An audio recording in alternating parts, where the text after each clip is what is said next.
the event. Thank you and welcome once again.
Such a rush, my baby, slow down, come find your love. I'm hoping you see me, come serve it up. Loving when you stir it up, that body belong on TV. Oh, this feeling I can't hide. You're feeling up my mind, and I just don't know why.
Hey, hey.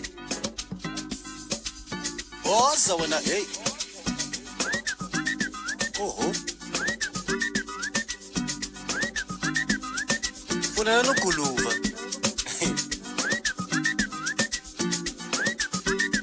Ubumtesh Cairo. Asambe. Ay wena, hey. Yo. Namanje ngisasho 2026 baba. Mawungakwazi ukuyibaleka. Usenkingeni baba. Hey wena man. Ay. Hey. Yo. Yay. Yo. Yay. Oh. Isokubaba mawungakwazi ukubaleka. Angizingeni mina. Woza wena man. Hey. Asambe. Ay. Yay. Yay. Ay kichima man. Ay kichima ngiti baleka. Yay. Go. Yay wena man. Ay kichima man. Ay kichima ngiti baleka. Yo. Hey, yangiti yay. Ay, yangiti ay kichima man. Ay kichima ngiti baleka. Yay. Yo. Ay, yangiti yay wena man. Ay kichima man. Ay kichima ngiti baleka. Yay. Sure, mic check 1 2.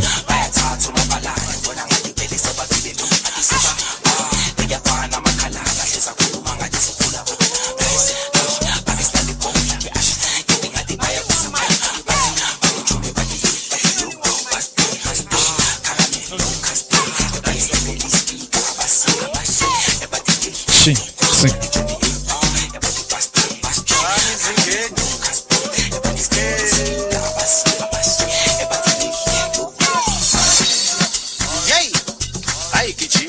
Ay kichima ngiti baleka. Yay. Go. Yay wena man. Ay kichima man. Ay kichima baleka. Yo. Hey, yangiti yay. Yangiti ay kichima man. Ay kichima ngiti baleka. Yay. Yo. Ay yangiti yay wena man. Ay kichima man. Ay kichima ngiti baleka. Yay. Chubani man, ay fulela man, ay tetela man, ay tetela man, yo, ay keep it chubani man, ay fulela man, ay tetela man, no kila family uzuyifisa, sole no matsungo bagiyashisa, bene kujingu mabuga, alishafuni njalo ukilumba, kila family uzuyifisa, sole no matsungo bagiyashisa, bene kujingu mabuga, alishafuni njalo ukilumba.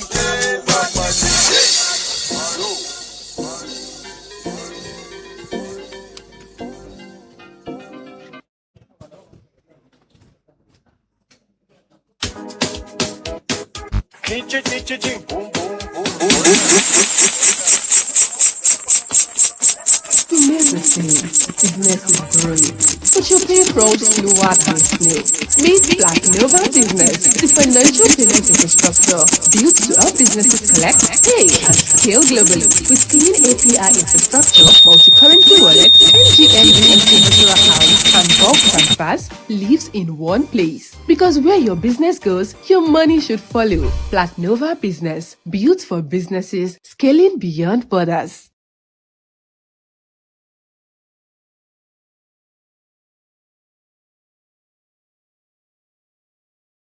You found the customers. You made the sale. Business is growing.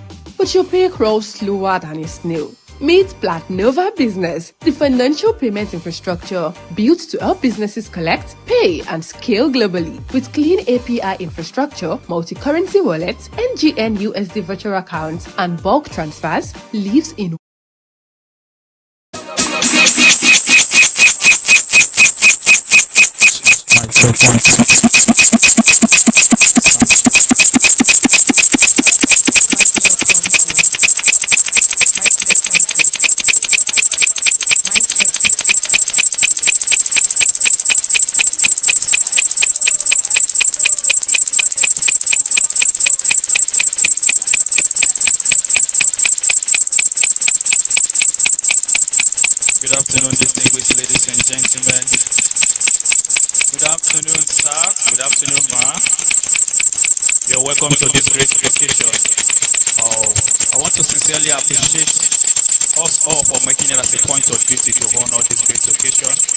And also have our senator who just turned 82. Thank you very much, sir, for honoring this great occasion. Oh, you cited 32? All right, sir. I will be one of your hosts. My name is Nehemiah Opusito, but fondly called Nehi, and I will be working with my co-host, Francisca. I promise you we're going to make it very swiftly because I know a lot of us will be going out for some other events. But it's Saturday. I know in Lagos Saturday we'll have so many events, weddings, birthdays, and a lot of functions happening today. So we're not going to bore you or keep you waiting too long. So we're going to take it one step after another. So ladies and gentlemen, right now we want to quickly introduce the special guest we have here, but later on we will do the introduction of the awardees that will be getting the most of the prestigious award today. So ladies and gentlemen, first I want to introduce the chairman of today's occasion, and it's no lesser person than Professor Andrew Obafemi, University of Port Harcourt, Rivers State, a former national president in Nigeria Cartography Association (NCA), and also well-respected member of Afrikanwatch Advisory Council. Please let's put our hands together for him, sir. Thank you, sir. Thank you. Thank you, sir. Good afternoon once again. Just like I said, my name is Francisca, doing this with my co-anchor. Feel free to call me Lady Siska. He's already introduced the chairman of the day. Let's put our hands together once again for the chairman of the day, Professor Andrew Obafemi. We also have here in our midst as well, no other person than Dr. Kabiru Adamo. Please, can we put our hands together for him? Hello, please help us to manage.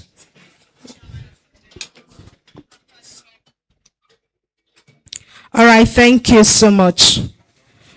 We also have in our midst distinguished Senator Anthony Adefuye, of course, our celebrant of today, who turned 82.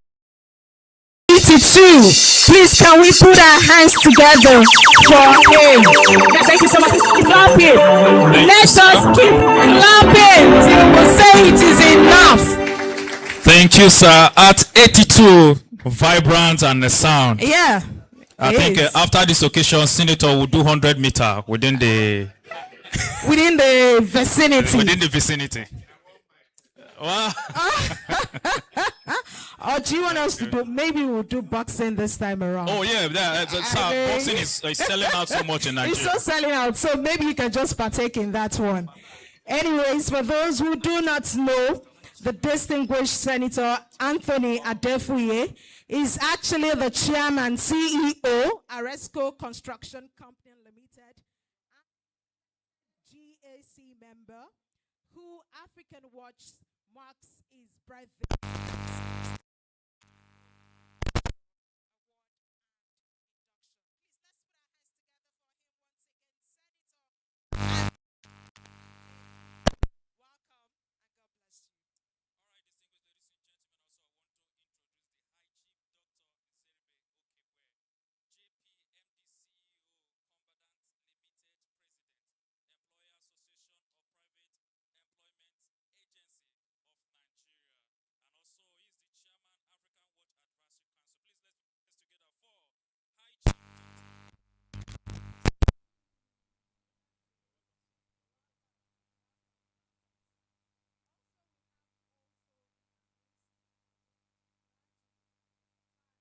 M. Dawudu, MFR, famous chartered accountant and principal partner, AF Dawudu and Co.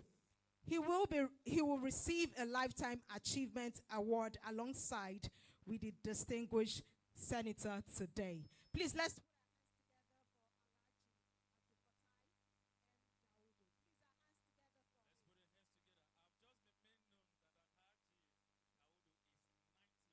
years old. Please, let's put our hands. God, please, can we put our hands together? Please, let's put our hands together. Let's put our hands together for him. As a Christian, I say I tap into that grace. Sir? 21. No, he's 21. And distinguished senator is actually 31. 31. 31, yes. Okay. And we are both. We are just 5. We have not started. All right. Thank you so much. Yes, we have next on our list. Also, ladies and gentlemen, I want to recognize in absentia the Commissioner of Police of Lagos State, now been promoted as the AIG. Please, may I, on absentia, Mr. Tijani Fatai, were represented by the Deputy Commissioner of Police, Lagos State, and is no lesser person than Mr. Ademola. Please, let's put our hands together for him. Let's put our hands together. Thank you for the great work you've been doing. You. We've been seeing how you've been making sure that Lagos State is well protected, most especially the motorists, those people who drive day and night. Thank you very much, sir. We sincerely appreciate your good work. Please, one more time, let's put our hands together for them. These men, they selflessly deny themselves, the enjoyment. While we are sleeping, they are out there making sure that Nigeria is well secure. Thank you, sir. We are not taking that for granted, sir. God bless you. All right. The next on our agenda, we are going to be starting with the opening prayer. Well, we'll take the national anthem first. Okay. We'll take the national. Please, shall we rise? Shall we rise and for the national anthem? Take the national anthem.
Let's put our hands together for our great nation. Thank you, thank you. Your Excellencies, distinguished ladies and gentlemen, we are going to the next program, and right now,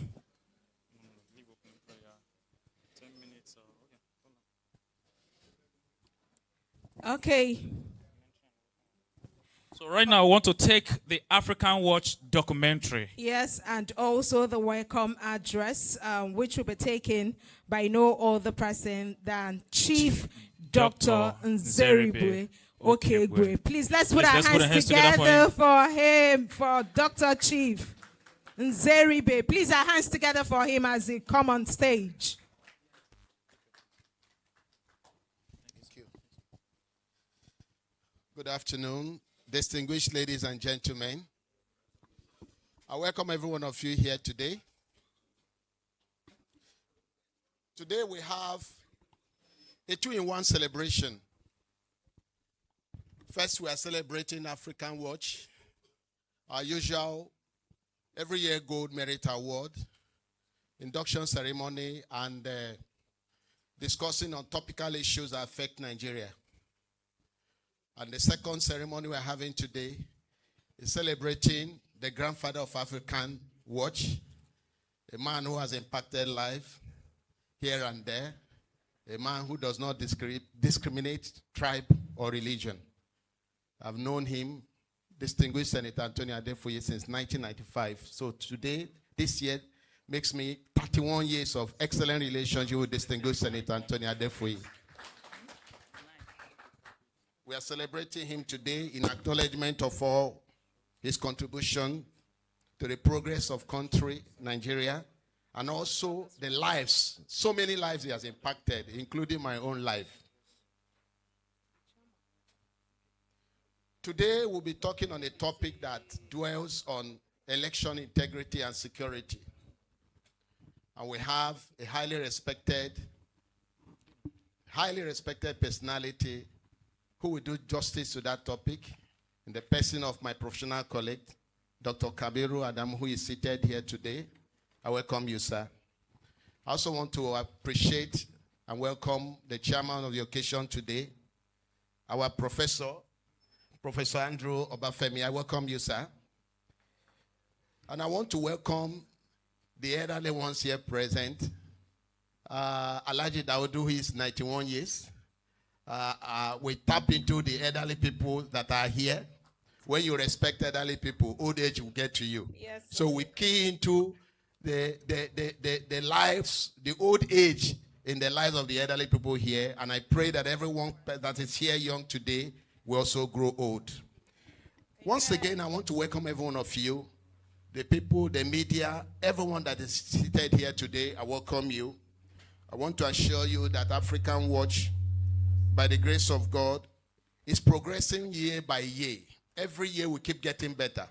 Those of you that had the opportunity of attending our program last year, you know that this year is better. And God helping, with your support, next year will be much better. God keeping us alive. Let me read a short speech I've made. Protocols duly observed. This is with profound gratitude and deep sense of responsibility that I welcome you all this year to African Network Communication Annual Lecture. I'm honored to stand before this distinguished gathering of statesmen, policymakers, members of the diplomatic community, security professionals here, scholars, civil society leaders, members of the media, and patriotic citizens of united by a common commitment to strengthening democracy in Nigeria and across Africa. We acknowledge the fact that democracy is the best form of governance. But no doubt we've had challenges practicing democracy.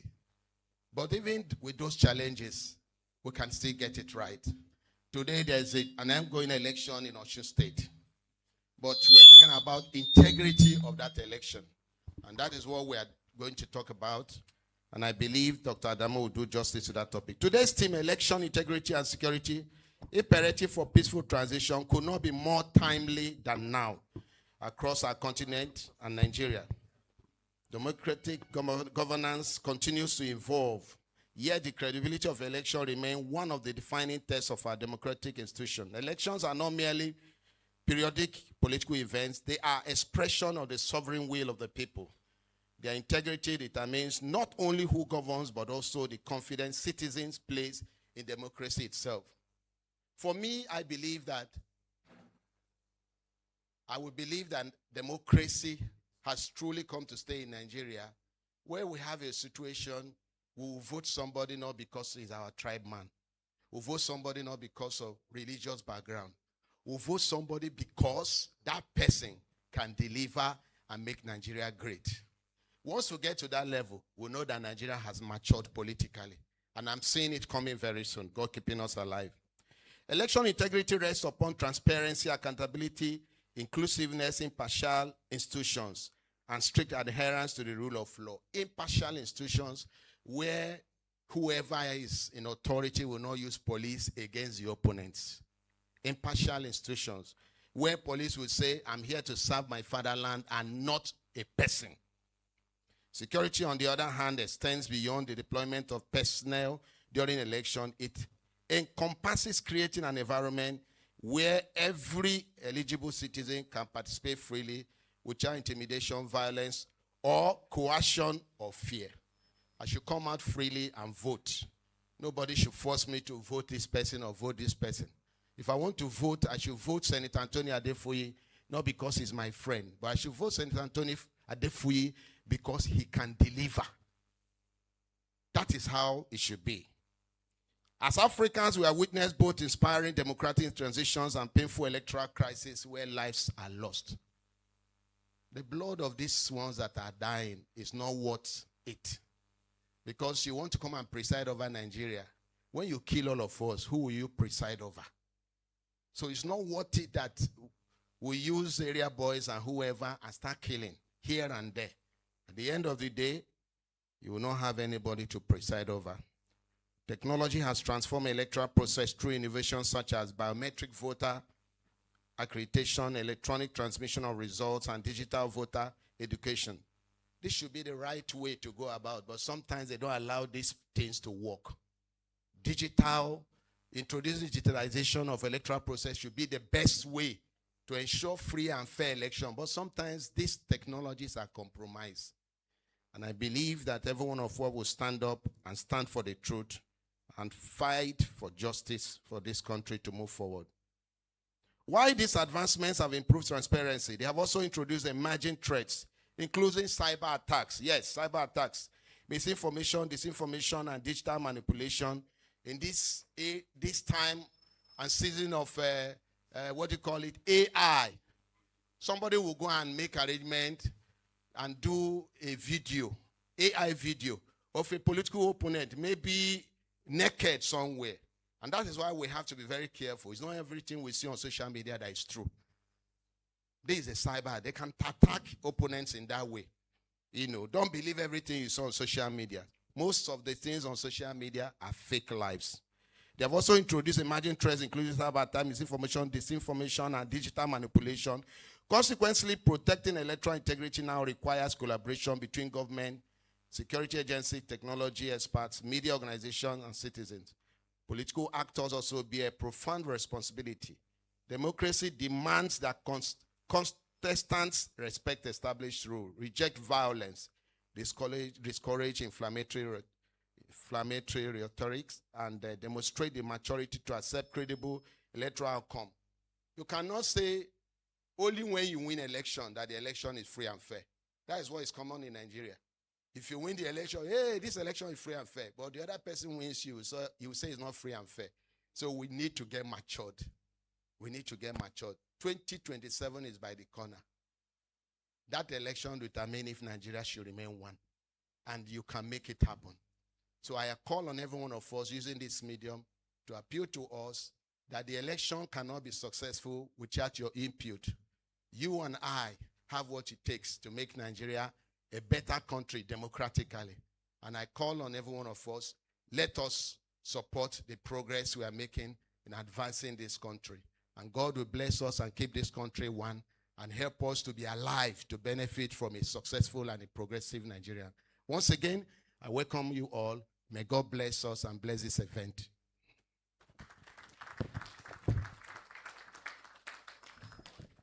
Thank you, sir. Chief Dr. Nzeribe Okebwe. Please, one more time, let's put a hand for that great word. All right, quickly, I just want to make a simple correction. Please, one more time, I want us to put our hands together for ACP Abe Ademola, representing the AIG Zone 2, AIG Moshood Jimo. Please, let's put our hands together for him. Thank you, sir. Thank you, sir. God bless you, sir.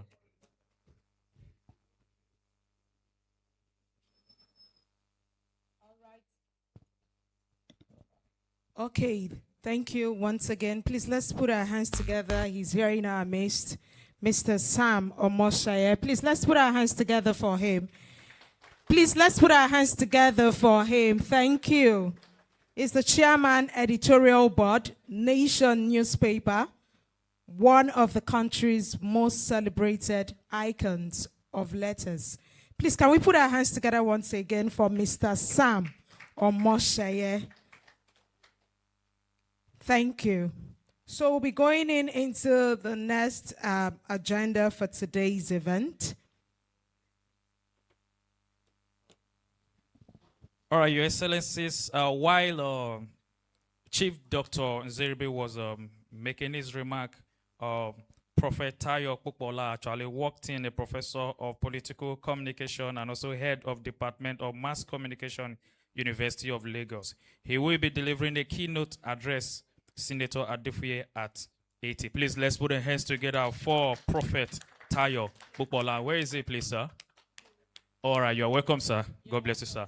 So right now, we want to take a short clips about Afrikanwatch. Please, let's watch. Thank you.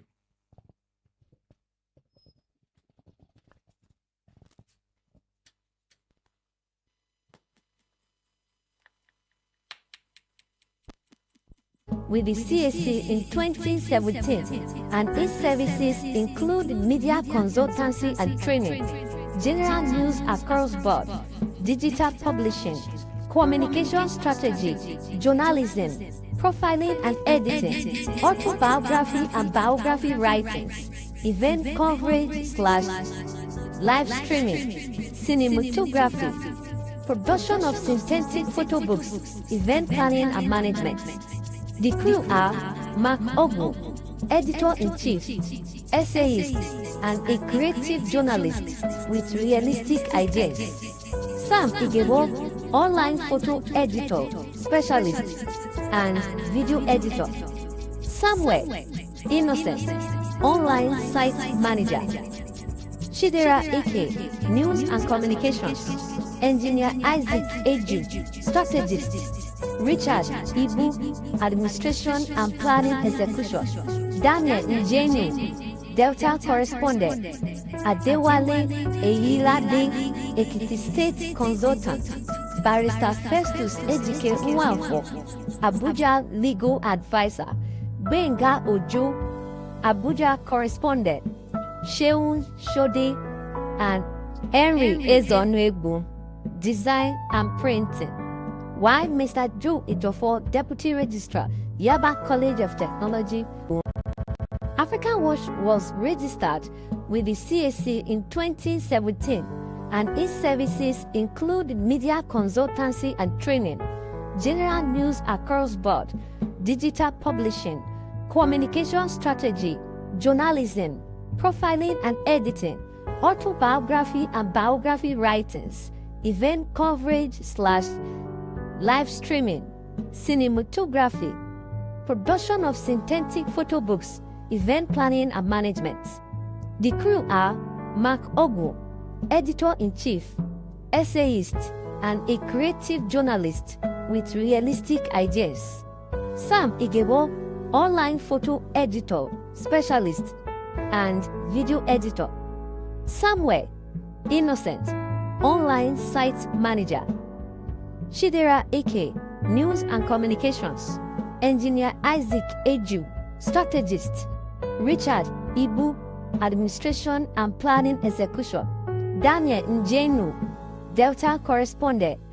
Adewale Eyilade, Ekiti State consultant. Barrister Festus Ejike Nwanfo, Abuja legal advisor. Benga Ojo, Abuja correspondent. Sheun Shode, and Henry Ezonwegbu, design and printing. While Mr. Joe Ejofo, Deputy Registrar, Yaba College of Technology, and Ms. Buchi Odiato, a motivational speaker, continues to provide administrative support and conflict resolution mechanism among the crew. The Media Outfit Advisory Council is led by its chairman, Ambassador Chief Nzerebe Okebue JP, PhD, a core security expert and administrator.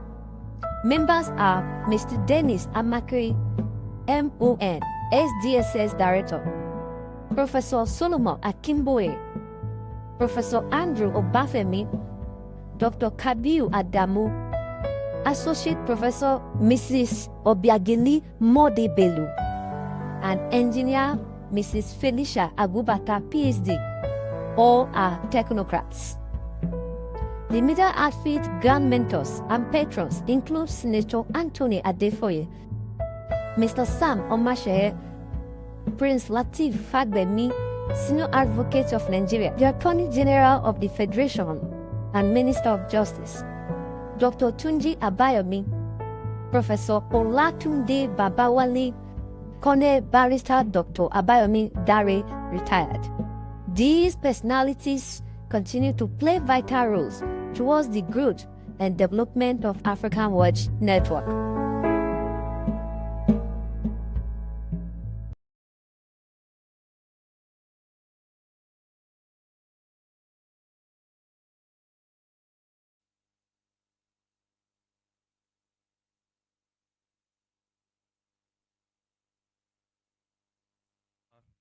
Admiral Superintendent Navy Dockyard Limited, Rear Admiral Ibrahim Shehu, well represented by the Naval Captain Justice Oji. Please, let's put our hands together. Let's put our hands together. So, ladies and gentlemen, we want to take the chairman's opening remark. Please help me welcome Professor Andrew Obafemi while he comes to take his opening remark.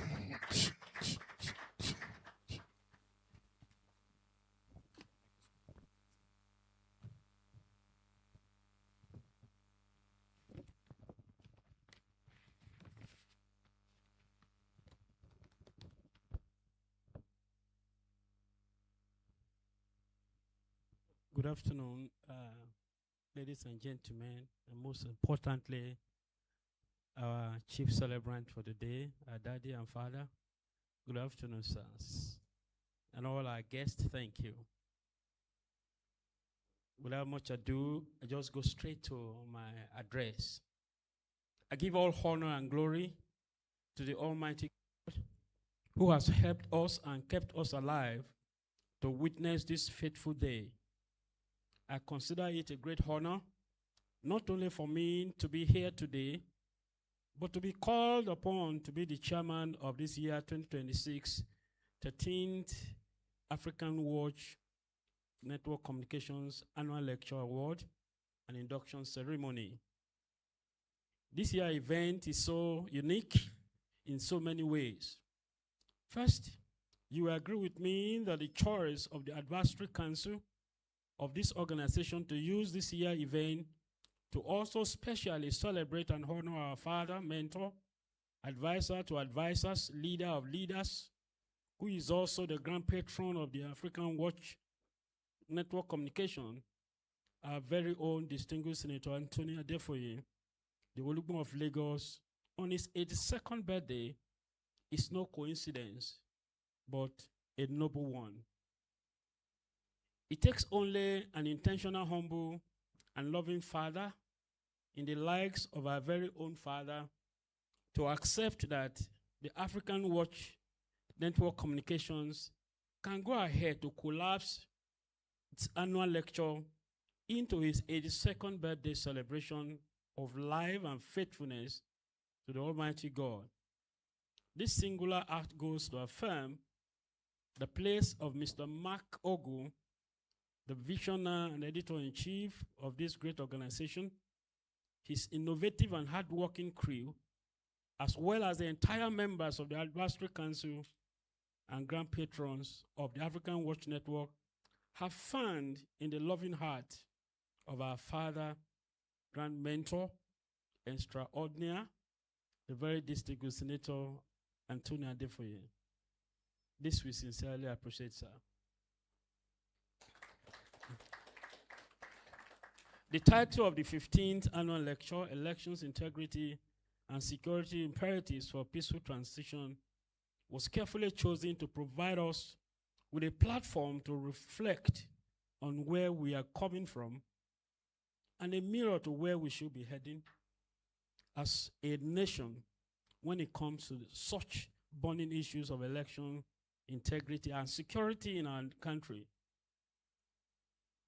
Dear very distinguished guests, ladies and gentlemen of the press, the decision to ventilate over this year's annual lecture theme represents one of the key mandates and heartbeats of the Afrikanwatch to always offer informed contributions to national and political development of our dear nation. I do not intend to begin to diagnose the lecture here. Yes, that's not my job. Gladly, we are most privileged to have in this year as our keynote speaker, one of the best in the land and a sought-after security analyst of our time, in person of Dr. Kabiru Adamu. Let's put our hands together for. I have no doubt in my mind that the keynote speaker will do justice to the lecture based on his intellectual and evidence-based analytical works and contributions on security matters globally and in Nigeria in particular. It may please you to know that Dr. Kabiru Adamu is not only the founder and CEO of Beacon Security and Intelligence Limited, Abuja, but he is also proudly one of our own, a member of the Advisory Council of the Afrikanwatch Network Communications. As you already know, the Afrikanwatch Network Communications crew is ably led by the bubbling and dogged journalist, Mr. Mark Ogun, the president and editor-in-chief of the organization, a young, dynamic, and cerebral journalist, always full of innovative ideas and driven with a sense of responsibility and passion to see it in Nigeria, and a Nigeria system that is working. In his crew are very energetic and self-motivated young Nigerians who are very diligent and committed to what they do. Permit me to commend them on our behalf for spinning this grandiose celebration this year. Can you put a clap to the Afrikanwatch crew, please? Thank you very much. Thank you. Also deserving my commendation are the members of the Grand Patrons and Council of Advisors, all your valuable and immeasurable support, which you have always given to the Afrikanwatch, have by no means helped the organization to attain this novel height. Dear sirs and mass, may God continue to keep you and reward you and bless all you do for humanity.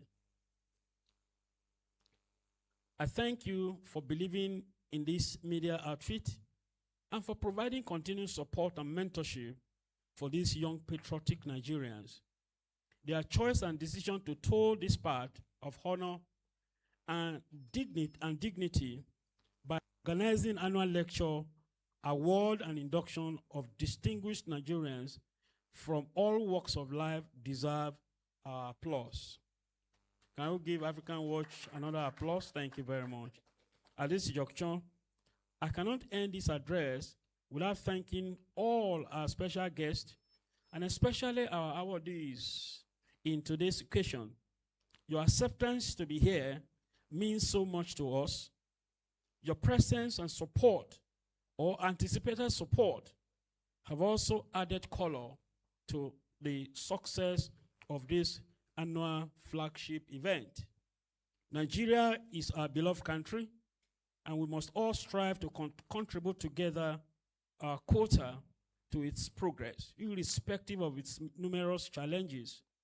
We cannot afford to remain distracted any longer and continue only to watch the wrong footage and negative impacts of insecurity and elections devoid of integrity and credibility in our nation.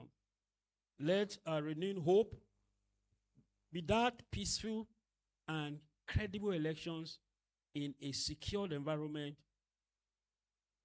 Sorry, let me take it again. Let our renewed hope be that peaceful and credible elections in a secured environment is possible and should be guaranteed. Finally, and on behalf of Afrikanwatch family, and also our beloved father, the distinguished Senator Adefuye, whose 82nd birthday you have honored with your presence by being here today, it is my pleasure to thank you all, also and congratulate all our awardees this year. And of course, the entire Afrikanwatch crew for nursing this year's double celebration to fruition. Our distinguished guests today award, gentlemen and ladies, gentlemen of the press, you are once again highly appreciated for honoring this invitation. Thank you and welcome. God bless you. Please, let's put our hands together once again for Chairman, Professor Andrew Obafemi. Please, our hands together for him. That was a wonderful wonderful and interesting address. We appreciate you, Professor. Thank you for that address to us. So, before we take Senator Anthony Adefuye's keynote address, we just want you to feel a bit at home. And that's why we'll be introducing one of our performers who will be on stage to perform to us. It's no other person than Austin Okpaire. He said he's got something super interesting for all of you. Please, can we put our hands together for him as he comes on stage to perform to us? Thank you.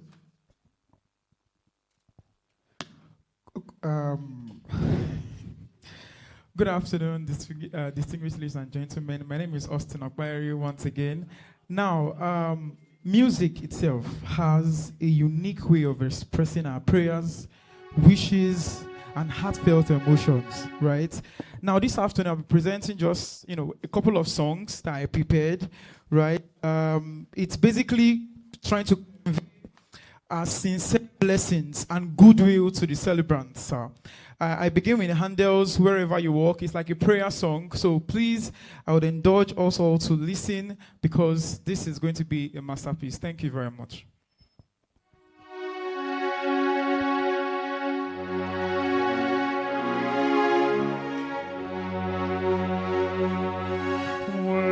Wherever you walk, cool care shall find the glade. Trees where you sit shall fall into shade. Trees where you sit shall crowd into shade.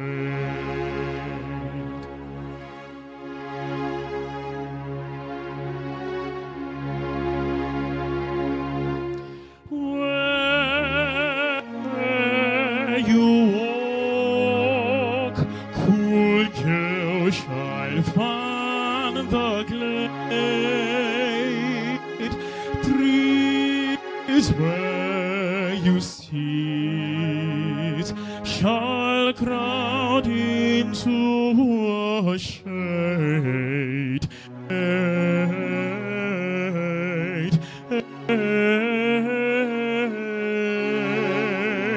Trees where you sit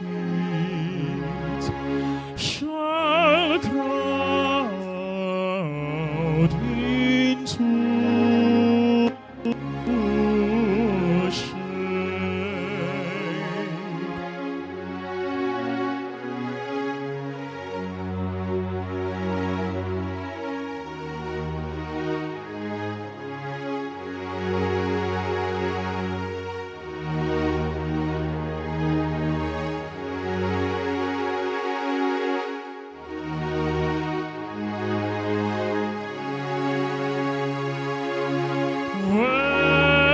wherever you walk, cool girl shall find the glade. Trees where you sit shall crowd into a shade.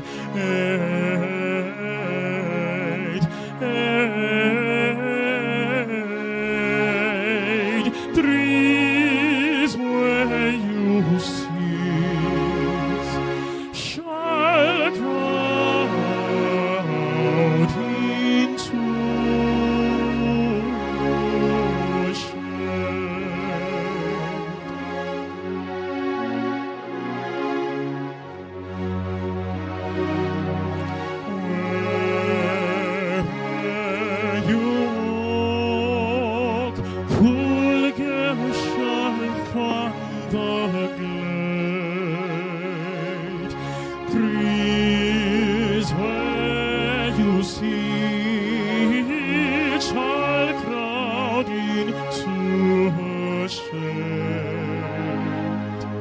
Trees where you sit shall crowd into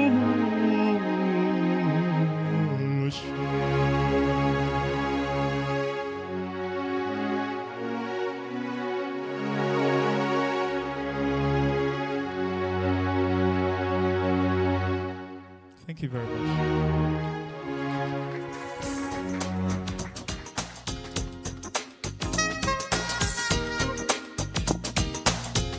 Ladies and gentlemen, please, one more time.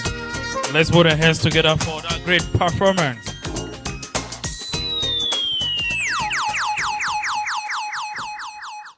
All right, ladies and gentlemen, right now we want to take Senator Adefuye's keynote, and who is going to deliver that is no lesser person than Prophet Tayo Popola. Please, let's put our hands together for him while he comes.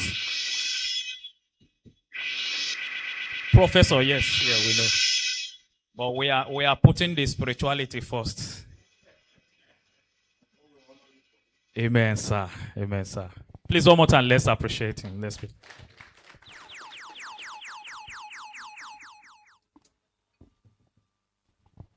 Good afternoon, distinguished guests in the house. Ladies and gentlemen, it's my pleasure to be here to present this keynote address on a political phenomenon that is much talked about in Nigeria. Dr. Nzeribe was here a few minutes ago. He mentioned how many years he has been with Oga. I was one of the journalists that packaged his election into the Senate from the Lagos East Senatorial District in 1991. So, between me and Dr. Nzeribe, we now know who has been with Oga for a very long time. It's an honor to stand before this distinguished audience.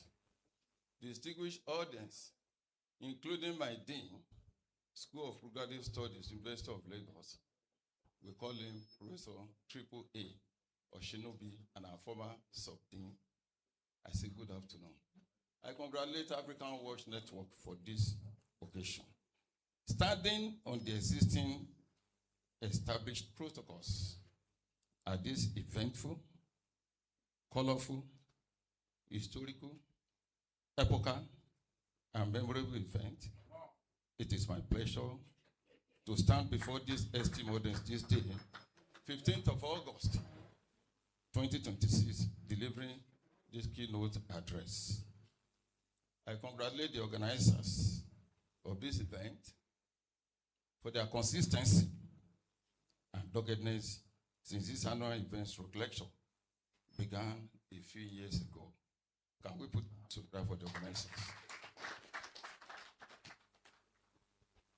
To the celebrant of the day, the one and only Oluba of Lagos and Shobaloju of the Source, distinguished Senator Dr. Anthony Adefuye. I say happy birthday, Oga. Congratulations once more, sir. Wishing you many happy returns in Jesus' name. Distinguished guests, ladies and gentlemen, I've been asked to deliver a keynote address under the theme, Senator Anthony Adefuye at 82, the allegory of a man. Navigating through the theme will take us to the realm of conceptualization for accuracy, conceptualization for coherence, conceptualization for clarity, conceptualization for consistency, conceptualization for logicality, conceptualization for smooth flow.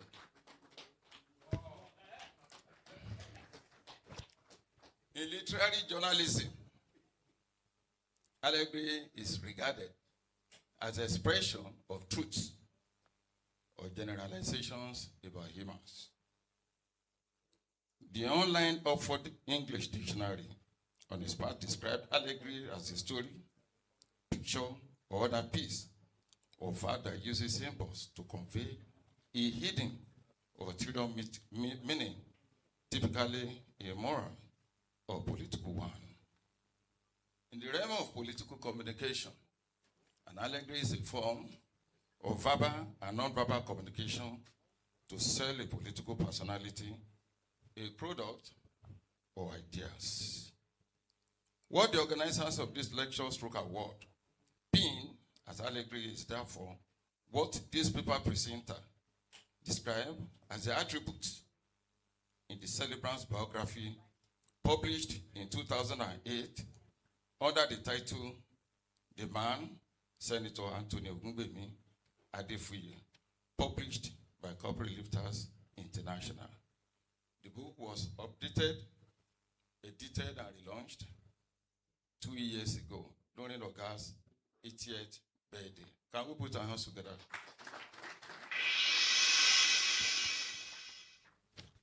Exposing the attributes of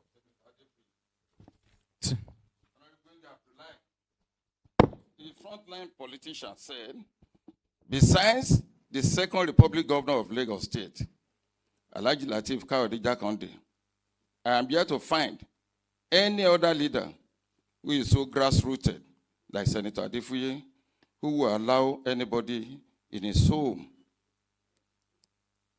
at any point in time go to his house. It's very rare. As a journalist, we know when we go to big men in his cadre, we wait at the gate for several hours before they will allow us inside. But you go to Oga's house, you will see the rich and the poor, you will see the middle class people, all of them, mingling together. A colleague of mine in the media said, if you are not ready to eat, don't go to Senator's house. Because everybody, you go there, you must have a breakfast. If it's afternoon, you have a lunch. Can we put our hands together for him? We are always at home in his house. So it's very rare. I say it publicly to find a Nigerian in his class so accommodating, like Senator Anthony Adefuye. The current vice chairman of Bariga LCDA, Honorable Tunde Adeshina, on his part says Senator Adefuye is a very accommodating, and that is why it is and that it is very rare to find somebody in his position being so accommodating. Mr. JICOB, on his part, says Senator Adefuye is a wonderful philanthropist. He added that if all Nigerian politicians were like Senator Adefuye, will be in politics. Can we put our hands together for him? Dr. Seribe S. Okegwe, in a related perspective, said, Senator Adefuye is a man of sterling qualities and a tribalized Nigerian. He said it again here this afternoon. As a result of his sterling qualities, Senator Adefuye received the chieftaincy title of Mirisiri Oha I of Ikemba Kingdom in Abia State. I asked Dr. Nseribe to tell me the meaning of that title. He said Senator Adefuye said the royal father described him as a river flowing across the length and breadth of Nigeria, that you only need to stand by the river in order to drink. In the mighty name of Jesus.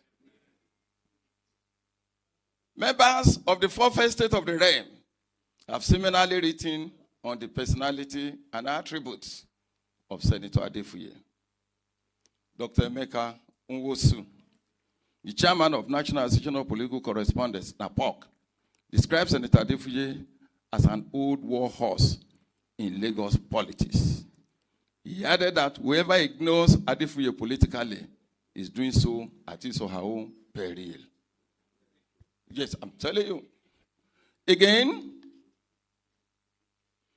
Adebimpe Afunku, an ace reporter with several newspapers and magazines in Nigeria, describes Senator Adefuye as a gentleman, too decent for Nigerian politics.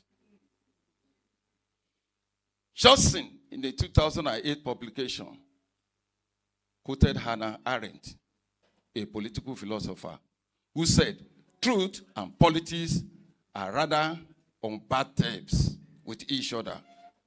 It is no longer news, nor new in Nigeria, that politicians will promise electorates and renege. However, Senator Adefuye is not one of them. He is a man of his words, ever forthright, ever courageous, ever truthful and sincere.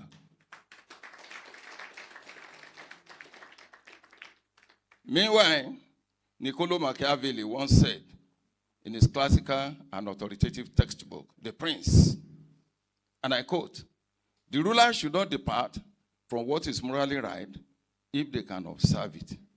Senator Adefuye is one of the few rulers around us that can be described as a man of truth.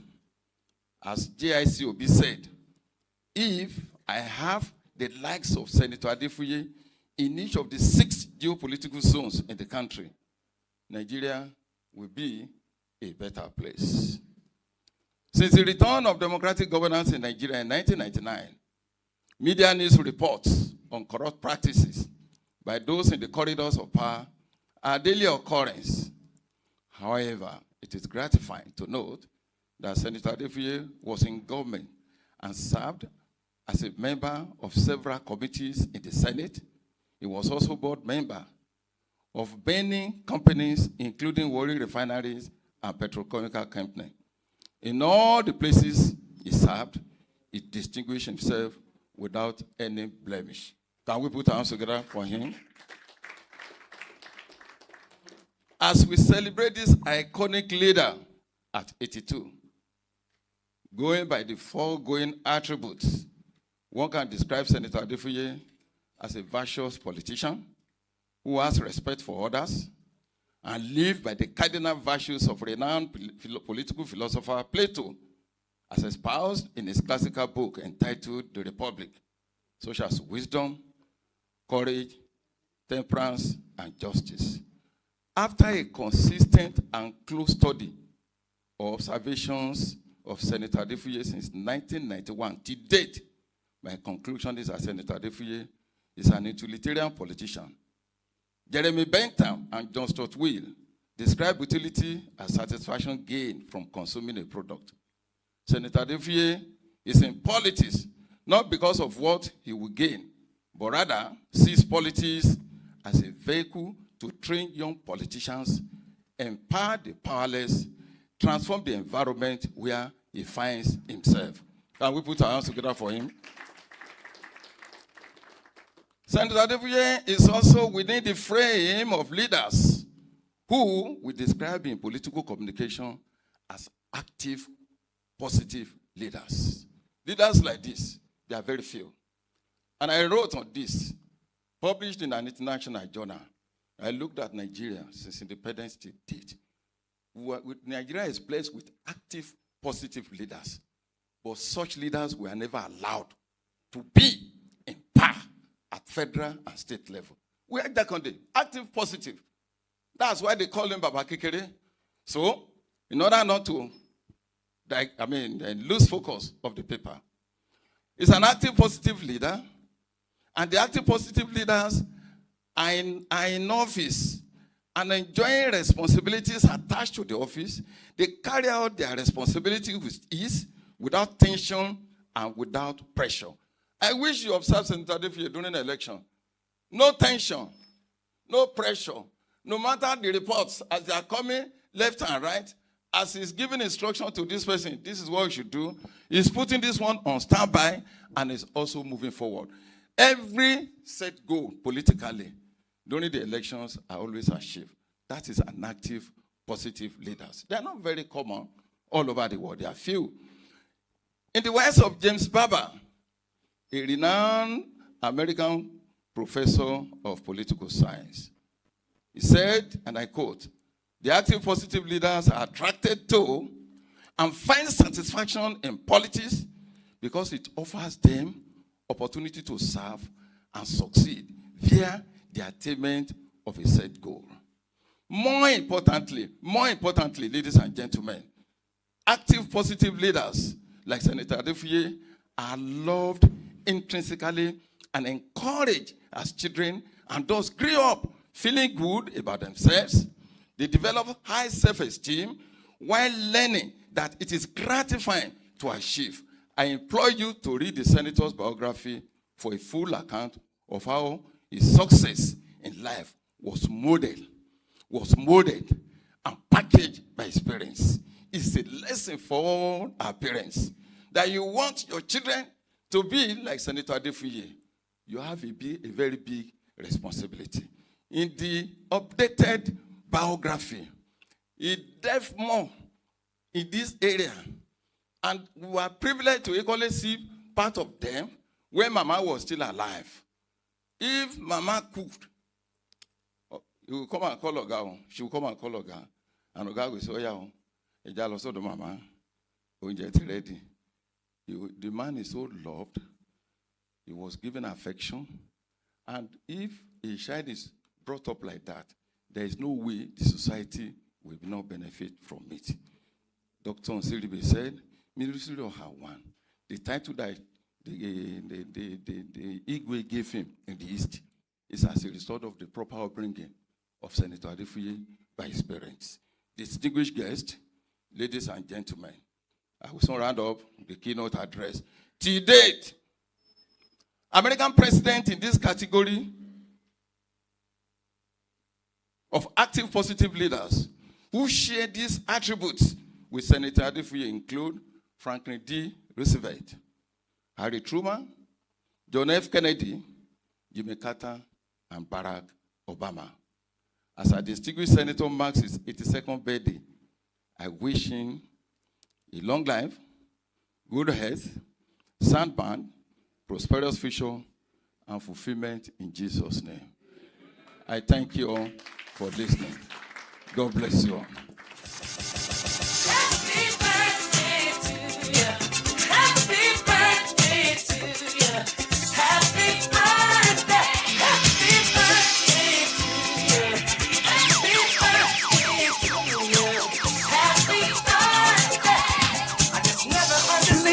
Can we put our hands together? Please, let's put our hands together for Professor Tayo Popola. What a wonderful, interesting, well-documented, I don't know the word to use, well-documented, well-demonstrated. It was a well-demonstrated keynote speech on behalf of our one and only, no other person, Senator Anthony Adefuye. Please, let's put our hands together once again. Your hands together. Thank you. You know, I will go by the word of John C. Maxwell that says, leadership is not about titles, position, or flowchart, but it's about one influencing another. And a leader is one who knows the way, goes the way, and shows the way. And that's what Senator have proven and shown to all of us the way, and he has gone the way. So please, ladies and gentlemen, one more time, let's put our hands together. Thank you, sir. Thank you. All right, moving on into the next agenda of the program today. We will quickly take the Platnova advertorial play and short brief that will be delivered to us. After then, we will take the citation of the guest speaker and also the Afrikanwatch lecture that will be given to us than no other person, Dr. Kabiru Adamu, who is the CEO, Beacon Security and Intelligence Limited, a well-known international security expert and regular TV station analyst. So let's quickly take Platnova advertorial play and short brief before we take the citation and the Afrikanwatch lecture for today.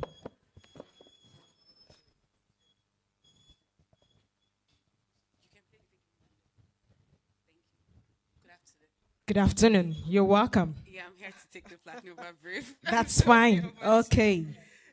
Good afternoon, ladies and gentlemen, and good afternoon, Senator. Thank you for the privilege to be here. My name is Chukudebe Nancy, and I'm here to speak about Black Nova. So quickly, I'm sure all of us here are business owners. We have one business that we're doing, and every successful business has one thing in common, which is how to move your money, how to get money in, how to ensure that when your customers are buying things from you, there's no downtime, there's no issue. And that's what Black Nova Business is all about.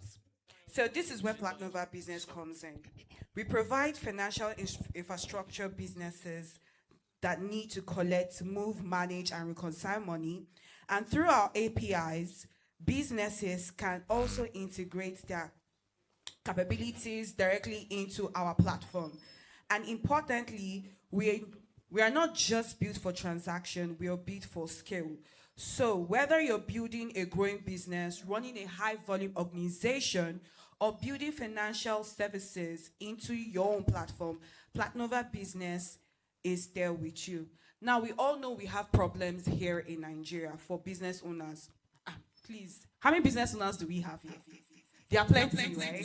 So I know, Mr. Sound, let's be nice. Thank you very much. All right, so one of the problems that we have here in Nigeria as business grows is how to manage money that comes in. It's very complicated. We have customers paying for your services. We have employees that needs to be paid. We need to pay vendors. We need to pay different people, different accounts, currencies to manage, and more transactions to reconcile. For many businesses here in Nigeria, I know that this is a problem. And these activities happen across different systems. Like me, before I had Black Nova Business, I had multiple accounts. I have UBA, I have Access, I have Money Points, I have OPay. And the reason why I have all this is I don't want to be paying for something and, hello, sorry, network is down, this is down, this is down. So I always have backup. But that's where Black Nova Business comes in. I'm telling you that there is no downtime in Black Nova Business at all.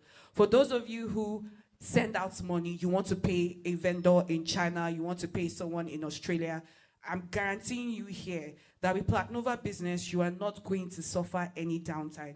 Because apart from our API integration, we offer for every businesses. I know most people will say, oh, you're talking about a general customer service. No, each business will have a dedicated customer service support team that will be dedicated to your business. So if there is any issue that you're going through, you can reach out to them and they will definitely answer your problem.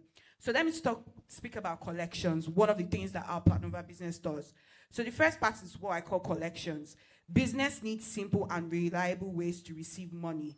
And that's where Black Nova Business comes in. So we have over 26 multi-currency wallets. For us at Black Nova, there's wallets and there's accounts. Wallets allow you to move your money from Naira to USD to Euro and the rest. But when we talk about accounts, virtual accounts, your virtual accounts are simply like your regular accounts, but they are virtual. So like I mentioned, we have over 26 multi-currency wallets, and for our virtual accounts, we have Naira, we have USD, you have Euro, and we have GBP. So it means you can own a business here in Nigeria, and you would open USD, you can open GBP, and you can open Euro accounts as long as you have all your necessary CAC documents. So you can have multiple accounts as a business owner on Black Nova Business. Now let's go straight to moving money, which I know everybody here wants. You want a bank that will be able to allow you to move your money. And when we're talking about moving your money, we're talking about huge volumes. We're not talking about 10 million. We're talking about billions, hundreds of billions. Black Nova enables you to be able to move that as a business owner. Then we talk about integration, which I mentioned earlier on, our API integration. Black Nova Business does not only work as a standalone solution. Businesses can also integrate our financial infrastructure directly into your existing platforms through our APIs. Now, let me break that down to layman terms. So look at Black Nova Business as your Flutterwave and your Paystack. You can integrate it to all your payment gateways. And like I said earlier on, there is no downtime with Black Nova Business. Then we talk about managing and reconciling. I know majority of us here have to do with having to follow up with your vendors for invoices. How do you reconcile that? How do you track your invoice? How do you ensure that the vendor that is owing you is paying? So on Platnova Business, you have it there. You can create an invoice and send the link directly to your vendor and they get to pay. And you can go back to your dashboard and check to see, okay, if this vendor has paid, what's the progress? So some of us, we do, okay, you have a vendor that wants to pay 50-50 or 60-40, or you have what we have 30-20-20. So just to ensure that you are not all over the place, with the Platnova Business, you get to able to manage that as well. Then when we talk about built for scale, I know here in Africa, I know all of us here know that Africa is an untapped market. And there are so many things that we could do with Africa business. But the issue is, how do we scale? How do we make our businesses international to the world? And that's where Platnova Business comes in. Of course, like I mentioned earlier on, for businesses moving significant amounts of money, the question is not only what a platform can do, it's whether it can help you scale. When you think about Platnova Business, think about Platnova Business as a good wife. You can think about Platnova Business as your mom and your dad that want you to grow better. So Platnova Business is that person that is going to stick with you and help your business grow. Now, moving forward, I always like to see the bigger picture. Now, what is the bigger picture for Platnova Business? Ultimately, Platnova Business is about giving businesses the infrastructure that they need to operate and grow. You can collect money, move money locally and internationally, integrate financial services into your existing platform, manage your financial operations as you scale. We want businesses to spend less time worrying about complexity of moving money and more time focusing on building their business. That is the opportunity that Platnova Business offers. Now, like I would say, whether you're building your business, you're managing significant transaction volumes, or expanding across borders, or you want to go international, Platnova Business is built for you. And because your business moves money, Platnova can help you move it better. Thank you so much for listening to me.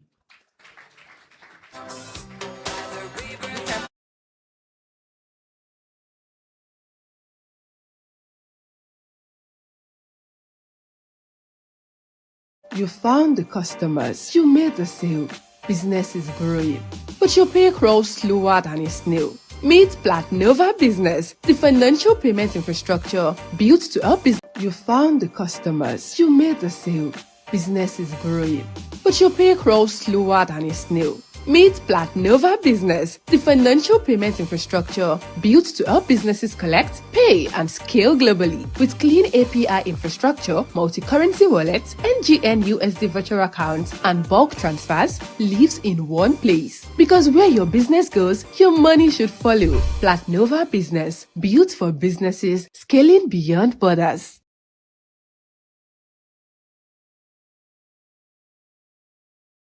Please, let's put our hands together for them. Thank you. All right, after Prophet Popola made his address on behalf of Madam Professor and Prophets, we are all together. They are all PP. Okay, Prophet, Professor Popola. All right, so Senator Adefuye said he will want to say one or two things to us. So please, shall we put our hands together while I invite the birthday boy at 31, or 32 rather, not 82. Please, let's put our hands together while he comes to the podium. Together, please.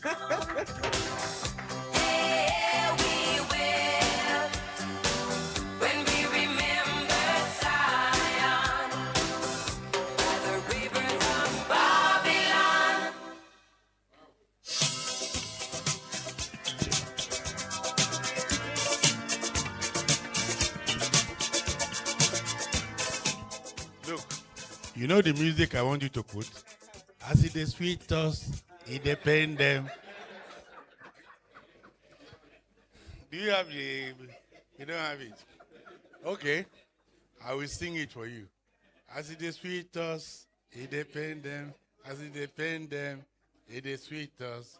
As it is sweet us. Now, I'm going to write a book. And the title will be The Loser We Cry.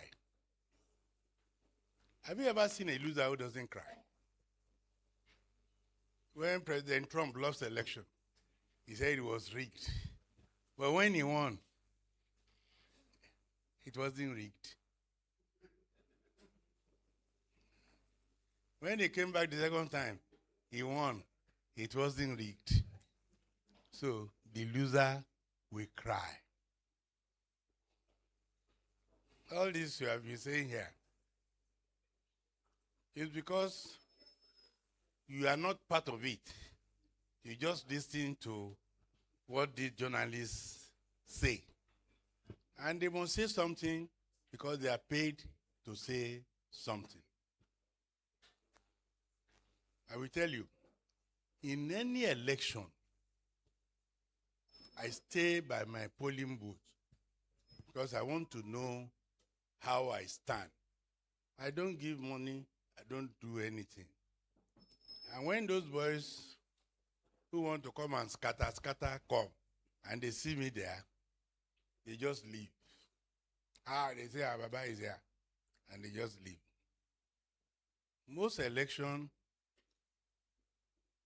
the winner wins. Election, there is no election you will do without spending money. It is a lie. They use money to buy. They use money to pay. How many of you will come out if you not get money? I've seen somebody who collected money from me. I went to call him from his house. And when he came out and he voted, as God will do it, the thing just opened. He voted against me. I said, okay, my friend. What is this? So, okay, don't worry. Next one, I will vote for you. I still entertained him. He still took my drink. He still did everything. Election, there is nowhere in the world where there is a pure election. Nowhere. The loser must cry. There's nowhere. Trump complained.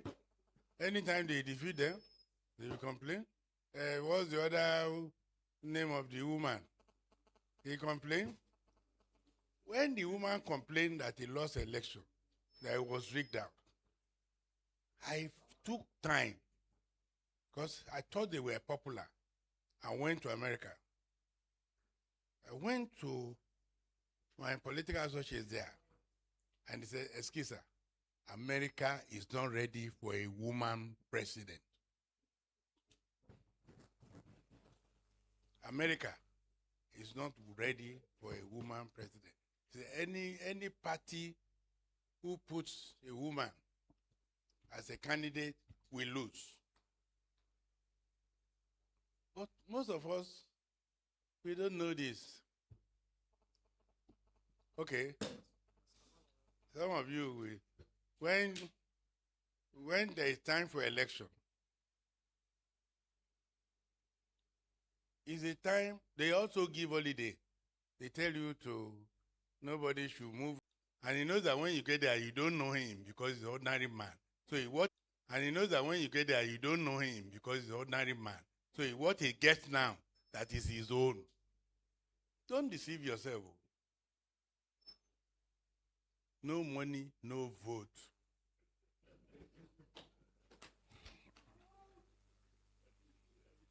And then somebody came here and said, the police should do their job and serve the society.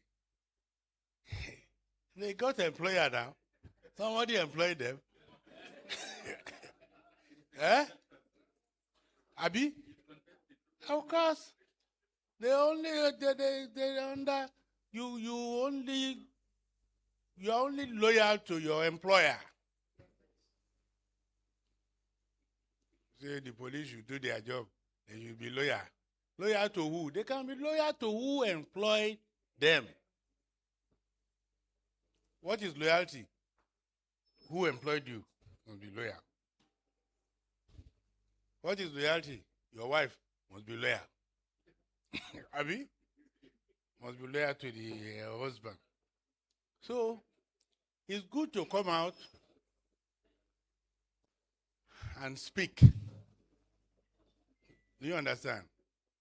And of course, you must speak for the people to say you are a good speaker. Because when you speak the truth, you won't be a good speaker.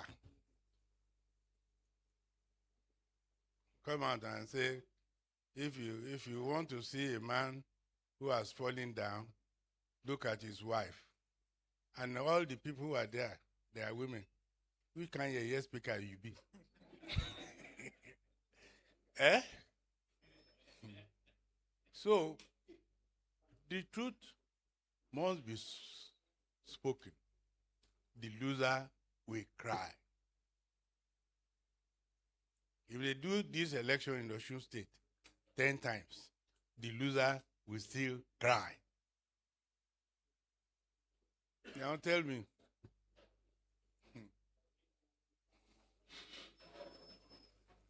who wants to be a governor for 4 years and go out?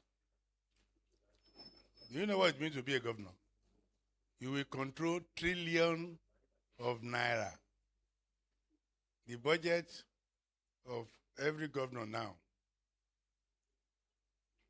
in every month is more than 500 billion naira. Who will want to lose? Who will want to go home? Shineke. If you see that you are losing, you will cry now. They want to rig me out, oh. They want to push me out, oh. They want to do this out, oh, and so on and so forth. Now, the second thing you will consider again is this. We are still very tribal. Let me be honest with you. We are still very tribal, no matter what you say. Nigeria is one. Yes, we are one. You have the Igbo, the Hausa, and the Yoruba. Chicken. If you put the Yoruba man out, if that Hausa man comes to vote for you, Abba, something is wrong. If the Igbo man comes and votes for you, something is wrong. We are just now trying to say we are not tribal. Then you see the governor today, he will win on one platform, then he will go and declare tomorrow that is now APC.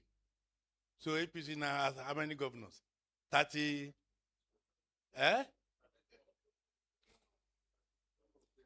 Everybody wants to enjoy now. Everybody wants to enjoy. You said, vote for the right person. A laborer who goes to work and work for 10 hours a day, before he gets home, it's 10 o'clock, he wakes up at 5 o'clock and go back. How will he know the right person?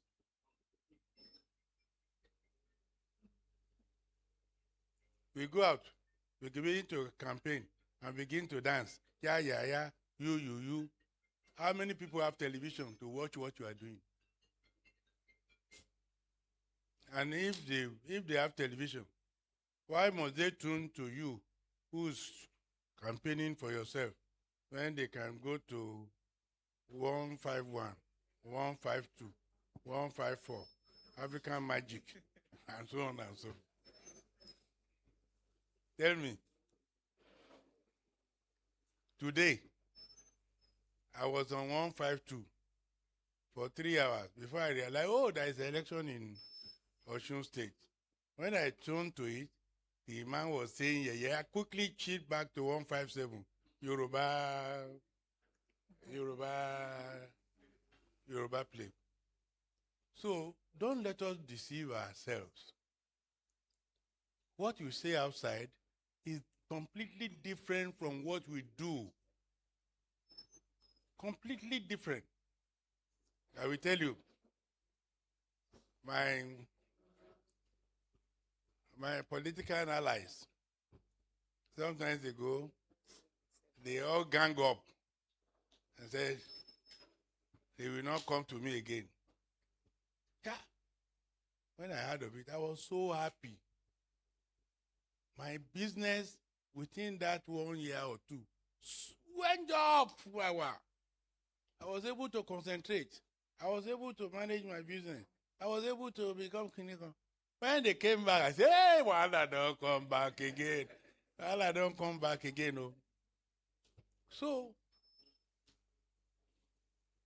when you come to campaign for me, and you say I should not take money, why are you campaigning to go and do that work? Not be say you won't make money.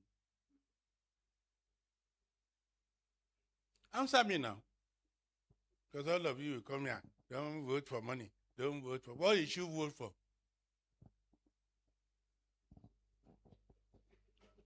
Answer now. What does he want to vote for? For rubbish?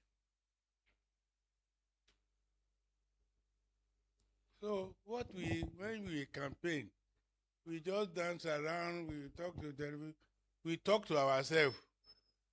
Our jagun, our ole, our CBT, and so on and so forth. And we are only about 1% of the population. Only 1%. The remaining, when you see high votes, people didn't come out to vote. Oh. What do you think they are going around for? Yeah, people. Money can speak. Money can do anything. That's our problem. Our problem today is money.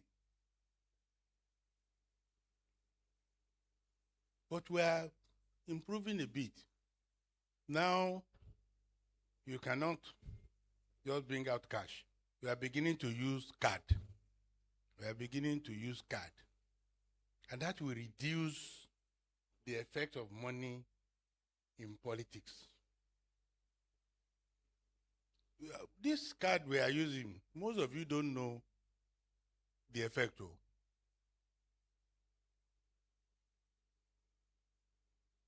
Only those who are rich now know the effect.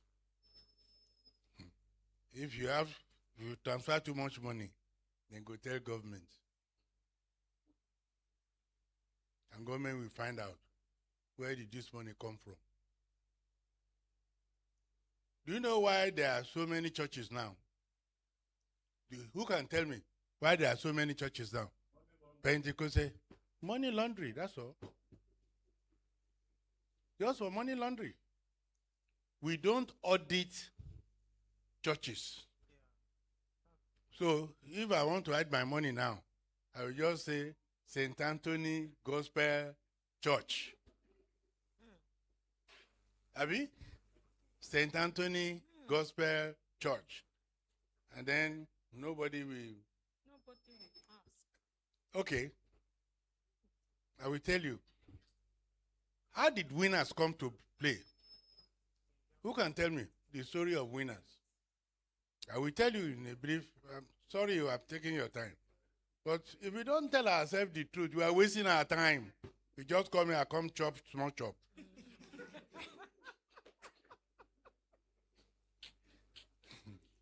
Now, I will tell you how winners came about. The Redeemed Church established the Redeemed Church in Ghana. Dr. Mensah was the head of the Redeemed Church in Ghana.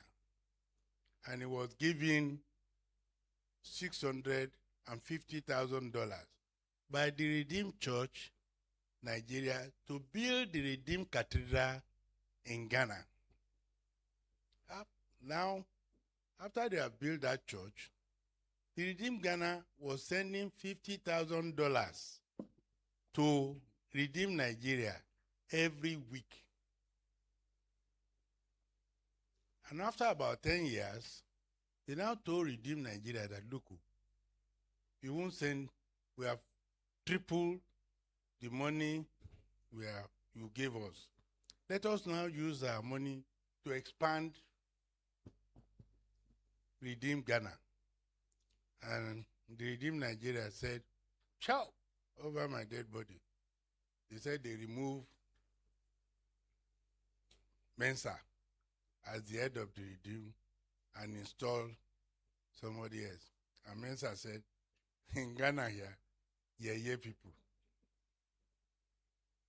So they changed and said they are now Redeem Ghana, and they are not responsible to. Our president then was Obasanjo. So there was crisis between Redeem Ghana and Redeem Nigeria. So they took 10 delegates from Ghana and 10 delegates from Nigeria and made the ambassador, our Nigerian ambassador, as the chairman of the committee to make sure that they settle the matter.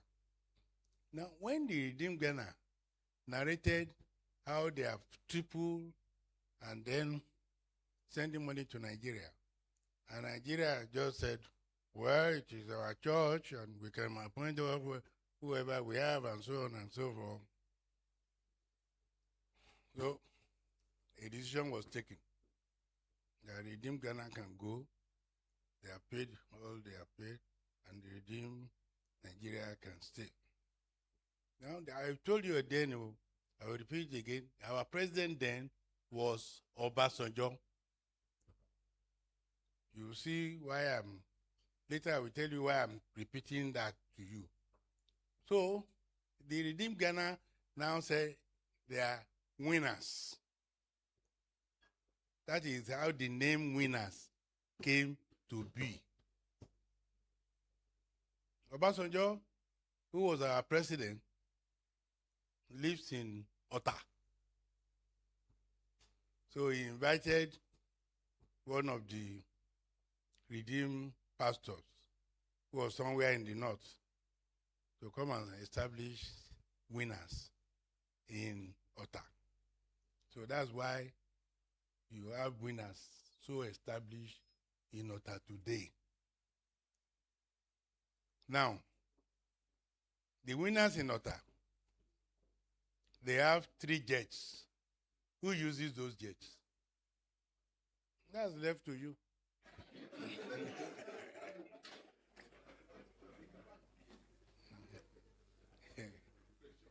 And he will come out to you today and tell you, look, you can probe me as you like. I'm free. I'm a poor man, and so on and so forth. So, people are just being clever by half. But as I said to you, our children are cleverer than we are. And they know themselves. They went to the same school. That's why I pity all of you who send your children to schools abroad. No, me, I don't send my children to schools abroad. Let them be 1,001 class. Maybe they are our children now. And they know themselves. They will not take nonsense from themselves. We are able to do nonsense now because only few of us are learned. Do you understand? Now, almost every child is learned. It won't be the same tomorrow. That's the only happiness I have, that tomorrow will be better. Tomorrow will be better. Now, somebody was saying police should do their job. Do their job, because so they can come and remove me. I can only be loyal to who employed me. Soldiers can be only loyal to who employed them. Unless we are going to vote, people are going to appoint the Inspector General of Police by vote, then he's not responsible to anybody. And that time will come. That is how it will be. A time will come, the man in charge of our money, chairman of Central Bank, will be appointed by vote. He will not be responsible to anybody. So he can stand on his own and say, no, you can't take this money, and so on and so. The last time, when they arrested, when there was a change in government, and they arrested the central bank governor. Up till now, they have not been able to reclaim all the money he stole. They took 999 houses from him. What does he want to do with it?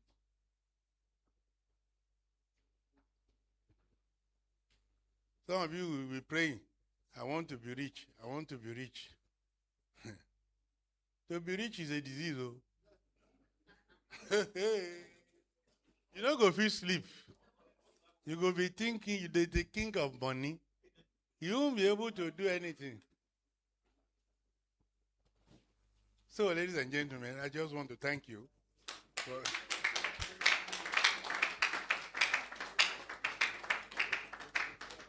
for today. But if we don't tell her, if we don't begin to tell ourselves the truth, we will never get there. Some of you will look at me and say it's 82. He's looking like 32. Yes, because I don't sleep with problems. I say it the way I want, and that is the end of it for me. If you are my enemy, let you go and be struggling with yourself. I'm not even, as far as I'm concerned, you are my friend. And when I take you as my friend, why won't I sleep? You are the one who is taking me as an enemy. You won't be able to sleep. Make no enemies. Make friends. Thank you and God bless you all. Thank you so much, Senator Adefuye. At 82. DJ, you play that song for him. Play as it is sweet us to the pain them.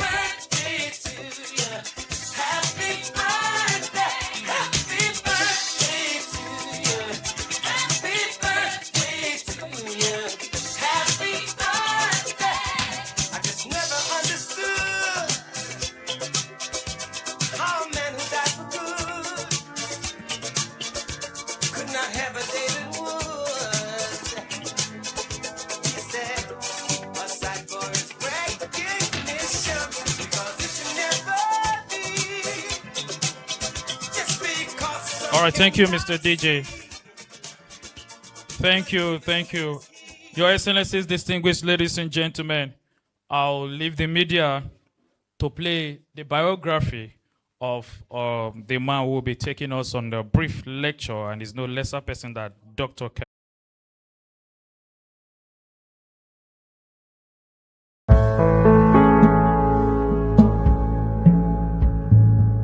The famous espouse Dr. Kabiru Adamu delivering the 15th annual lecture of the Afrikanwatch Network, titled Election Integrity and Security, Imperative for Peaceful Transition, is a professional whose intellectual in-depth and national impact are firmly established him as a respected voice in the Nigerian security discourse.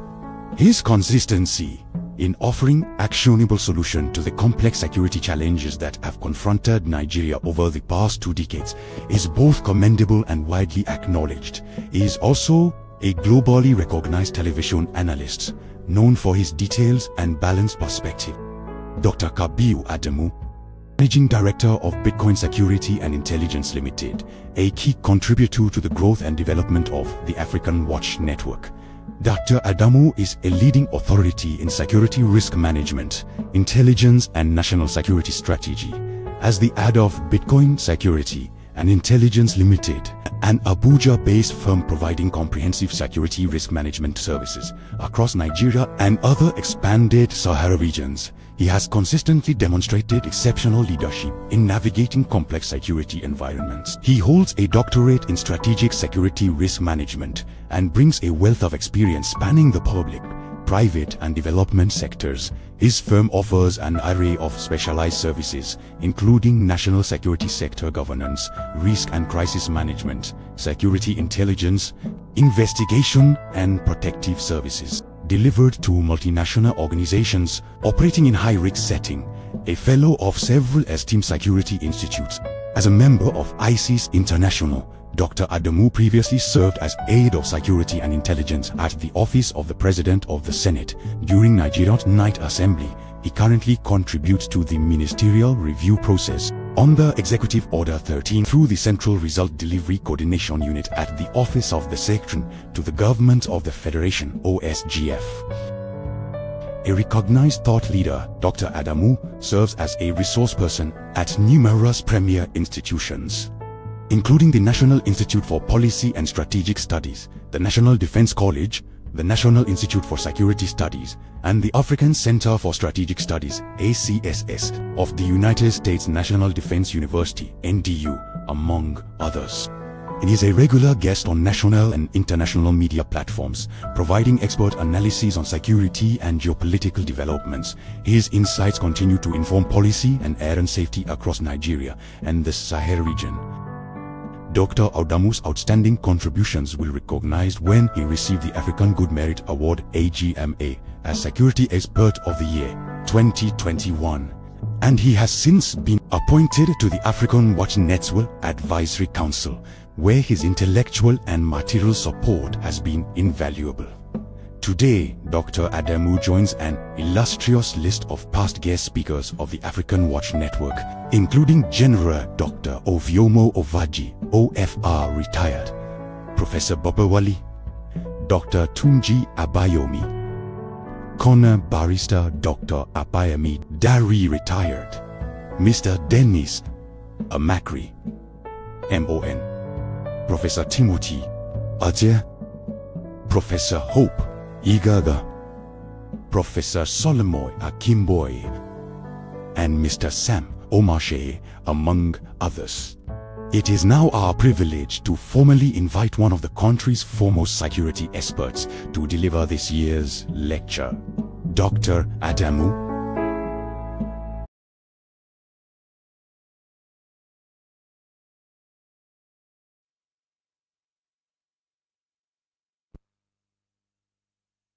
By thanking Afrikanwatch Network for this privilege. No doubt I hold this in high esteem, the opportunity to stand before you and present my thoughts on what I believe is a very important issue that would affect our lives. The revered senator before me, who is a practitioner and who has experienced it, has given us what he has experienced. And before him, the speakers before me have also given us an indication of what they feel the relevance of these two topics. So I will, over the next 30 to 35 minutes, give you more or less an academic insight into my understanding of the topic. And I want to emphasize that this is something that would affect our lives. So yes, there is a fun part of it, but then it's also absolutely serious. And this is because our democracy is at a maturity level. If you look back, this fourth republic has remained the longest in our previous republics. I think this is the 27th year that we're in. And there are challenges to our democracy. And that responsibility for addressing those challenges is with every one of us here. I'm very delighted sitting here earlier on. I was thinking about how vast this gathering is. It's not common that you go to a gathering and you see people of different representations. There are uniformed people here. There are persons of diverse beliefs, faiths. There are persons of different ethnic compositions that are all gathered here. Then gender, women, men, all balanced. Now we all have a role to play, irrespective of where we find ourselves. And it is this role that I'm going to present over the next few minutes. The topic is clear: electoral integrity and security, imperative for peaceful transitions. And I'm going to be talking about a strategic policy paper for securing Nigeria's 2027 general elections. Again, thank you very much, African Network, for narrowing down on this topic. It is timely. Of course, the elections in Oshun are going on. I think the polls would have closed by now, because I think it's about 3 p.m. So most of the polls would have closed by now. And of course, in the course of my presentations, I will talk about the three phases of the elections pre, during, and post-election. I would give my understanding of the risk factors associated with each of these phases. In this midst, there is a guru of risks, and I'm hoping that at some point we would also hear from him some of the points that I'm going to make. I'm talking of Alhaji Abbas, who is the president of RIMSOM. He's also here with us. So I'll dive into my paper proper, and I'll start with the introduction. Electoral integrity extends beyond a procedural requirement of democratic governance. It is foundational to national security, institutional legitimacy, and sustained socioeconomic development. In transitioning democracies, particularly those operating within complex security environments such as Nigeria, elections represent a critical test of state resilience and democratic capacity. Electoral processes that are widely regarded as transparent, governorship and state assembly elections on February 6, 2027, under the newly enacted Electoral Act 2026, will be conducted amid a security and information environment more complex than any in the Fourth Republic. So two things, a new Electoral Act and a dynamic security environment. This is what INEC will have to contend with, and I'm going to talk about that in the course of the paper. I'm going to argue that an electoral integrity transcends administrative or legal matters, and that it is a core national security function. And the argument is, should our security agencies now be paid for a core national security function? Before me, our distinguished senator made the point. If the contestant is the employer of the security component, how will fairness, how can we achieve fairness? So we're going to talk about that too in the course of the paper. Weaknesses in electoral governance, including election security risk management, left unaddressed, translate directly into instability, contested legitimacy, and in the worst case, violent political transition with critical national, regional, and global consequences. So our election is not just important to Nigeria, it is also important to the region, especially for a region that has seen recent military takeovers. At the moment, there are 3 countries, at least 3 in West Africa. If you add Guinea, 4 of them that have witnessed that. And we are trying to play a role to see how they can come back, embrace democracy. So how can we preach to them if we don't embrace peaceful, credible, and fair transition? So again, it's not just for Nigeria, but for the region, and by extension for the world. Because if something should happen to Nigeria, the effect it will have on the region and the continent would be almost global. The paper examines lessons from the 2015, 2019, and 2023 election cycles, maps the regional and infrastructural threat landscape, and identifies the emerging risk, some of which would include cyber intrusion into the technology that we've embraced, such as beavers and IRS systems, AI-enabled disinformation, and the manipulation of that by our political class. We saw recently how a senator went to the police and said it was AI that was used, when in reality, I think it was the other way. So that manipulation too is also a risk that we would talk about. Hybrid convergence of criminality and political violence, and targeted attacks on electoral and transport sector personnel that will shape 2027. It proposes a 3-phase strategic security framework, pre-election, election day, and post-election, and closes with concrete recommendations for INEC, security agencies, political parties, and civil society. The central proposition is simple. Peaceful transfer of power in 2027 will be won or lost, not only at the ballot box, but in the conduct of Nigerians, civil society, politicians, and political parties, and whether or not intelligence fusion centers, cyber defense units, and interagency coordination rooms operate effectively and efficiently pre, during, and post-election day. I'm starting with the electoral integrity, the nexus between electoral integrity and security outcomes.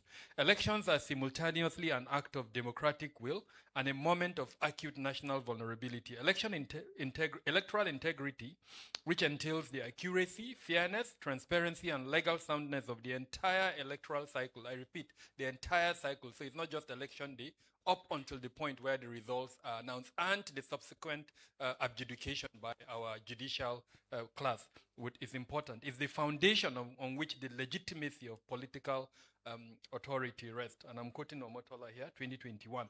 Where that foundation is perceived to be compromised, whether through administrative failure, technological malfunction, like it happened in 2023, or manipulation, like it's happening at the moment, the resulting legitimacy deficit does not remain a technical grievance confined to tribunals. It creates an information vacuum that foils polarization, disinformation, and speculative narratives, which criminals and extremist actors readily exploit to insert physical violence. And this is coming from INEC itself. Institutional weaknesses in electoral administration create opportunity for violence entrepreneurs, while insecurity in turn degrades the state's capacity to deliver credible elections. The security of the physical and digital infrastructure of an election is the primary safeguard that allows democratic laws to function. Without a secure environment, voters face intimidation. Electoral personnel are subjected to physical threats and critical technologies are compromised, effectively silencing the public will. Therefore, electoral integrity and state security must not be treated as separate issues. They are dual components of state survival during political transitions. Again, this is coming from INEC. Strategic context of the 2027 election. Several convergent dynamics will define the 2027 environment. Politically, the field is more fragmented and competitive than in previous cycles, with realignments across established and emerging parties intensifying contestation at state and federal levels, just like we're seeing in Osun State.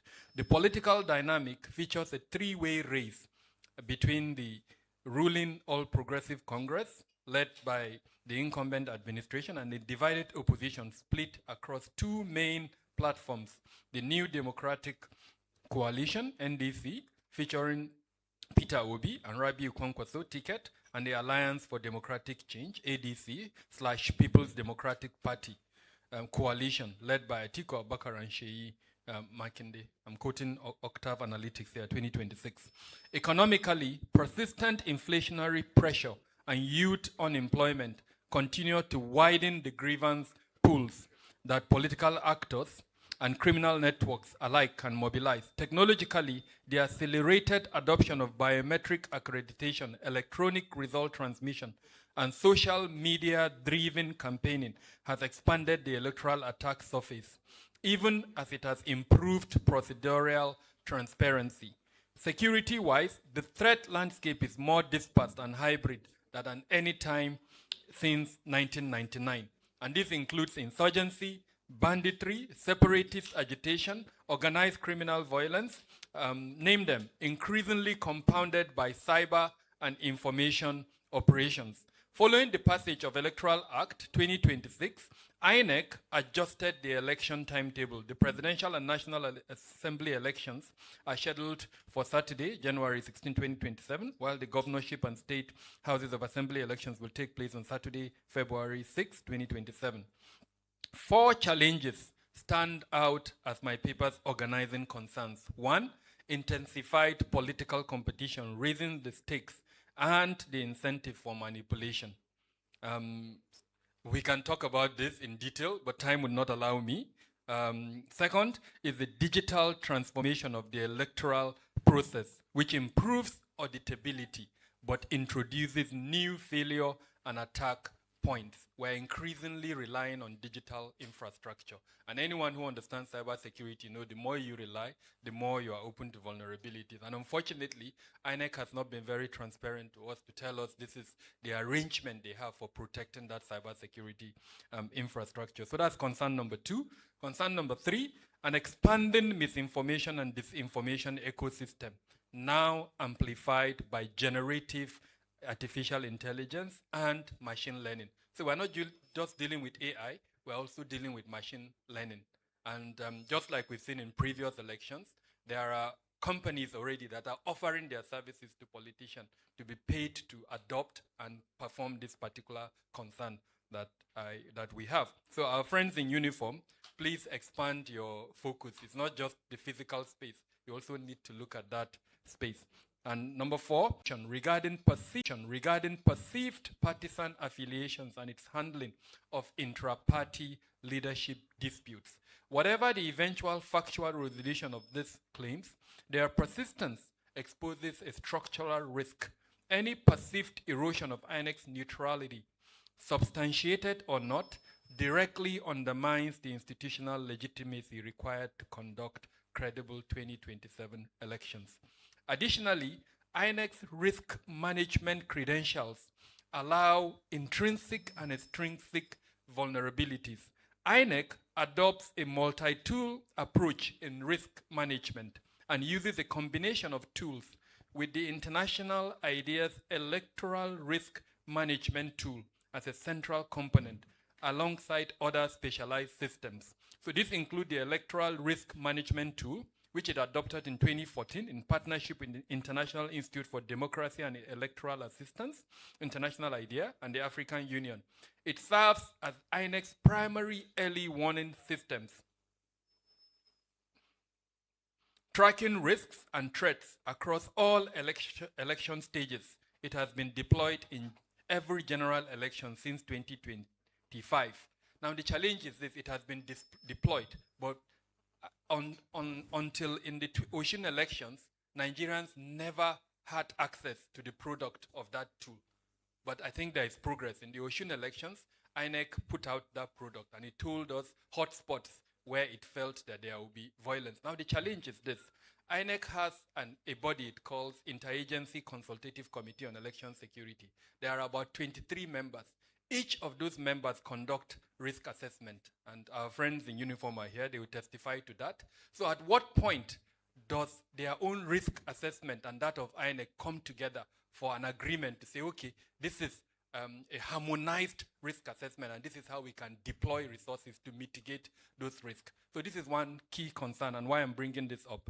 Tool number 2 is the Election Monitoring and Support Center, an overarching framework that integrates the ERM tool with other systems to provide a comprehensive view of election readiness and emerging threats. So the capability is there. The only problem is implementation. And in the course of the paper, I'll discuss why implementation remains a problem. Third tool is Election Violence Mitigation and Advocacy Tool, in short called FMAT. It is a specialized tool used by INEC's research arm, the Electoral Institute, specifically for gathering data and conducting research on election violence. So what happens is, before every election cycle, INEC sends out researchers. They go out, they conduct surveys, then they analyze that, and then they put out reports, which also sort of informs the risk assessment for that particular election. So that's tool number 3. Amazing framework, but like I said, the challenge is implementation. Although in theory, this broader integrated strategy is effective in managing election risk, again in theory. In reality, INEC's inability to fully implement these tools and its limitations with regard to control over the election security management process have allowed these vulnerabilities to fester. And I'm going to come back to this point later, and I'm just sort of laying credibility to the point made by our distinguished senator earlier on. INEC, I'll come back to it later. Legal and judicial risks further confound these institutional challenges. Although the Electoral Act 2026 makes electronic transmission of polling unit results mandatory, it retains a communication failure proviso that preserves administrative discretion during technical disruptions, potentially reopening the transparency disputes witnessed in 2023. So if the EO or any other person says there is no network there, you can't hold him to account because of this proviso. At the same time, late legislative amendments, including the proposed restructuring of pre-election litigation under Section 29A, policy and legal advocacy, I'm quoting them here, create constitutional and operational uncertainty, while revised voter registration requirements that narrow the range of acceptable identification documents risk excluding eligible voters, particularly in underserved rural communities. So another risk again. Collectively, these legal and administrative uncertainties narrow the margin of error as the compressed electoral timetable leaves less time for pre-election disputes to be resolved before polling. We saw it in Osun State. It was just, I think, 2 days before the election that a candidate's name was added to the ballot box. And if that candidate had not been amiable, he probably would have gone to court, and that would have affected the conduct of that election. In continuation, political economy risk, which our distinguished senator highlighted, vote buying at polling units, abuse of incumbency and state resources, opaque political financing, and the deployment of thuggery by party structures remain entrenched features of Nigerian elections, sadly. While digital voter accreditation has made direct ballot box stuffing more difficult, it has largely displayed rather than eliminated electoral malpractice. With increasingly sophisticated vote buying operations concentrated around polling units. Just to give you a point, a certain vendor in Abuja was looking for somebody to move, you won't believe it, 700 million naira from Abuja to Osun State just before the elections. And I'm sure all of you can answer the question what that 700 million naira in cash was going to be used for. Recent increases in campaign spending and donation limits up to 500 million under the Electoral Act 2026 further risk strengthening the influence of wealthy political financiers, deepening patronage networks, and increasing opportunities for elite capture of the electoral process. At the grassroots level, high youth unemployment continues to provide a pool for recruitment by political actors seeking to mobilize youth for voter suppression, intimidation, and physical disruption, particularly where informal sector networks, such as the transport unions and local political patronage structures, are used as instruments of political and electoral enforcement. These dynamics are exacerbated by ongoing manipulation of ethnic, religious, and regional identities to divide the electorate. Recently in Kano, a cleric stood up and said things that no leader in Nigeria should say. And unfortunately, these are the kind of things that we have to deal with ahead of the 2027 elections. In continuation, information integrity risk. Nigerians' information ecosystem ahead of 2027 is shaped by 3 convergent trends. And this is for our media friends. The scale and speed of misinformation and disinformation on platforms such as WhatsApp, X, and Facebook. The emergence of AI-generated deepfakes and synthetic audio capable of fabricating candidate statements and coordinated influence operations by our national players and international players, both domestic and foreign, designed to shape narratives around contested results. Layered onto this is a direct cybersecurity exposure of electoral infrastructure that I discussed earlier on. Next risk is democratic legitimacy risk. Continuous administrative failures coupled with polarization and insecurity threaten the foundations of Nigeria's democratic model. Afrobarometer survey data indicates that nearly 70% of citizens do not believe that their votes influence government behavior, while 77% do not believe elections can remove underperforming leaders. Afrobarometer. Vote turnout has trended downward across recent cycles. I think we've witnessed a voter turnout of about 23%, if I remember well, with the most recent elections at about 25 or 27%, if I remember well, reflecting deep-seated skepticism that directly leads to voter disengagement. When a large portion of the population views the electoral process as illegitimate, any post-election dispute can quickly escalate into a national security crisis, challenging the stability of the state. Let's quickly move on to Nigeria's security threat matrix and just sort of do a run around and see where we are in terms of security concerns. Securing the 2027 electoral cycle requires an understanding of Nigeria's complex security environment. Nigeria's threat geography is defined by overlapping security crises that strain the capacity of our security forces. And 2027 security deployment must be calibrated to distinct regional risk profiles rather than in uniform national posture. And I must commend the police for what they are attempting to do in Osun State based on what I have seen on their risk management. It's too early for me to commend them wholly, but what point I'm making is that they deployed on the basis of a threat assessment that identified hotspots, and so they were able to deploy to address the challenges in those hotspots. That is valuable use of resources. And of course, as we progress, we'll continue to comment on their performance. And what I did in the next paragraphs and a table is I divided the country into different regions, northwest plus north central, because of the similarity there, northeast, southeast, south-south, southwest, and then I did a breakdown of the primary threat factors in each of these regions.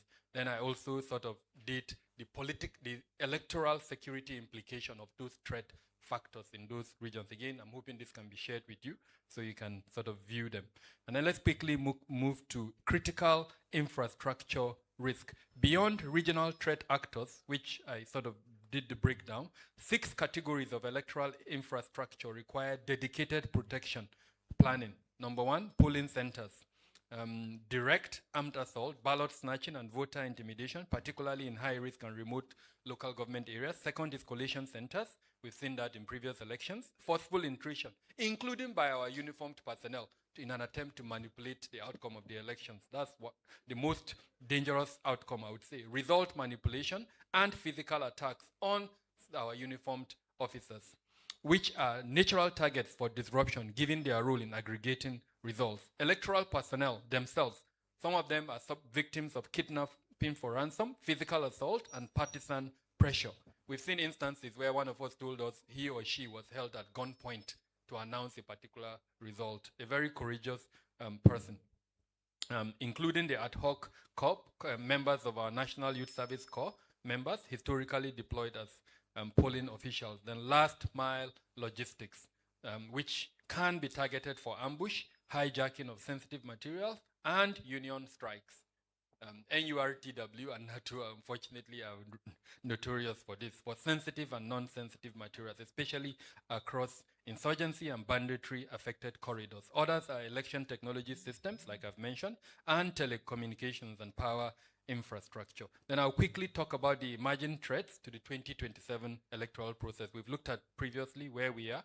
So what are those things to look ahead at? The 2027 electoral cycle faces a set of sophisticated evolving threats that could undermine the integrity of the democratic processes. The threats span administrative, technological, and hybrid domains requiring proactive mitigation strategies. One is electoral management body integrity risk. As noted in section 2, the credibility of INEC's leadership transition is itself now a security relevant variable. Professor Joash Ojo Amopitan San must address the institutional legacy of his predecessor, Professor Mahmoud Yakubu. Amopitan faces the task of demonstrating absolute operational independence and addressing lingering public skepticism stemming from the technical glitch claims of the 2023 presidential election. He's attempted to do that, but a lot of Nigerians, unfortunately, are still have that at the back of their mind. While the conduct of the Anambra State off-cycle governorship election on November 8, 2025 was widely recognized as a positive step, the 2027 general elections present a much larger challenge. Any perceived bias, administrative failure, or lack of transparency under his leadership will be closely scrutinized by political actors and the public, potentially triggering post-election disputes. Then the cyber security threats, which I spoke about earlier on. But there are so many, so vast. And unfortunately, the capacity of INEC to prevent them is not so clear, that transparency. So we need more transparency. INEC, I understand the challenge. The more they are transparent, the more the bad actors would know what their vulnerabilities are. But they need to talk to Nigerians so we know what they have in place to protect that infrastructure. Then the next one is information warfare by countries around the world. And there are culprits, Russia, China, the United States, and anyone who thinks they are not interested in our election is kidding himself or herself. They are interested. And that information warfare will target us. Then hybrid threats, a combination of all the previous threats I've mentioned that will come together using AI and machine learning. That is what would be targeted at the 2027 election. The next one is supply chain and personnel disruption. Organizations such as the NURTW, NATO, that we are relying on significantly. INEC does not have a supply chain capability. It relies on this. And unfortunately, they are extremely politicized. And at any point in time, their paymaster can decide to tell them, don't do this, don't do that. And INEC will find itself in trouble. So that's another critical risk. Then the one that sort of bothers me, what I call the securitization risk. And distinguished Senator earlier on spoke to it. So I'm just trying to theorize it a little bit. He spoke to it as a practitioner. I'll speak to it as an academician. Section 27 of the Election Act 2026 gives INEC the statutory right to request and coordinate security deployment and establishes the Nigeria Police Force as the lead security agency and places legal restrictions on the involvement of the armed forces. There is a 3-layer strategy. The armed forces are not supposed to go beyond a certain layer. And even the police armed ones are not supposed to go beyond a particular layer. Accordingly, the Act allows for involvement of multiple security agencies in Nigerian elections. INEC uses the Interagency Consultative Committee on Election Security platform to achieve this mandate. However, that mandate has several inherent contradictions that deserve careful consideration. The first is the accountability requirement and command versus constitutional duty paradox. Just like our distinguished senator reminded us, he who pays the piper dictates the tune. INEC can only invite them. INEC does not employ them. INEC does not control them. They are loyal and must respect the command of whoever their commanding officer is. So that's the number one challenge. Security forces are built on command and obedience. All members of ICSES, and there are about 23 organizations in ICSES, very wide and quite comprehensive. But the danger, ladies and gentlemen, is that it is an ad hoc committee. That it is an ad hoc committee that is administering the security of our elections by a body that cannot even hold them to account. We're a strange country. All members of INEC must have institutional accountability measures that ensure compliance with their constitutional mandate and responsibilities in election security management. INEC has to move to that point. How do they hold them accountable? Right now, they can't hold them accountable, and I will explain why. Such accountability measures should ensure organizational and individual accountability and the concurrent consequences where compliance becomes a challenge. Accordingly, actions that compromise electoral integrity, whether by individuals or organizations that are members of ICSES, must be addressed unfailingly. We've not seen that in the past. There have been attempts, but they've not been addressed, sadly. There are instances in River State, for instance, where 2 organizations fought each other at a polling center to control that center. We didn't hear the outcome of that, whether none of them was penalized. As for INEC, as the electoral management body, it must strengthen its security functions to allow for control and supervision of the election risk management framework and not sublet it out to other members of ICSES.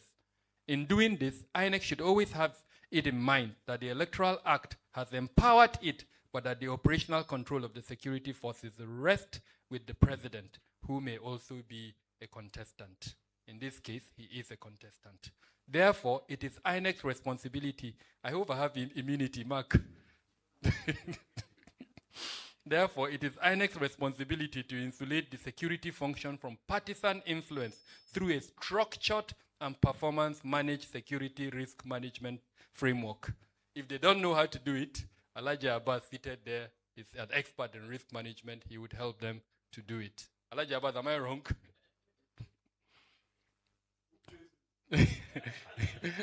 Thank God he's independent. He's not employed by government. Additionally, INEC must be mindful of the risk of security intimidation. 40,000 security personnel in a small state like Oshun. We need to ask ourselves, is it necessary? And what will be the outcome? As excessive security, especially military presence, can intimidate voters and erode public confidence. I mean, we understand the need. There is a need because of the threat element and in that state. But point we're making is if the three frameworks that I mentioned earlier on are applied and there is a pathway for convergence between what they are doing and what the security forces, we don't need 40,000 people. Why wait until the election when we could do it ahead and provide the environment to allow for elections to hold? So this is the point we're making. INEC's challenge, therefore, is to secure elections without securitizing them. Institutional preparedness and intelligence coordination. I've been told that my time is up, so I'll quickly jump to the three sort of strategic framework that I have advanced for securing the 2027 elections. And I call it phase one, which is pre-election. And under that, we're advocating, thank God, I think that conversation is already going on. Pre-election security, number one, national threat assessment. Number two, intelligence fusion center. And then number three, geospatial risk mapping. Number four, early warning response. Infrastructure protection as number five. Then cyber security resilience as number six. And then number seven, counter disinformation.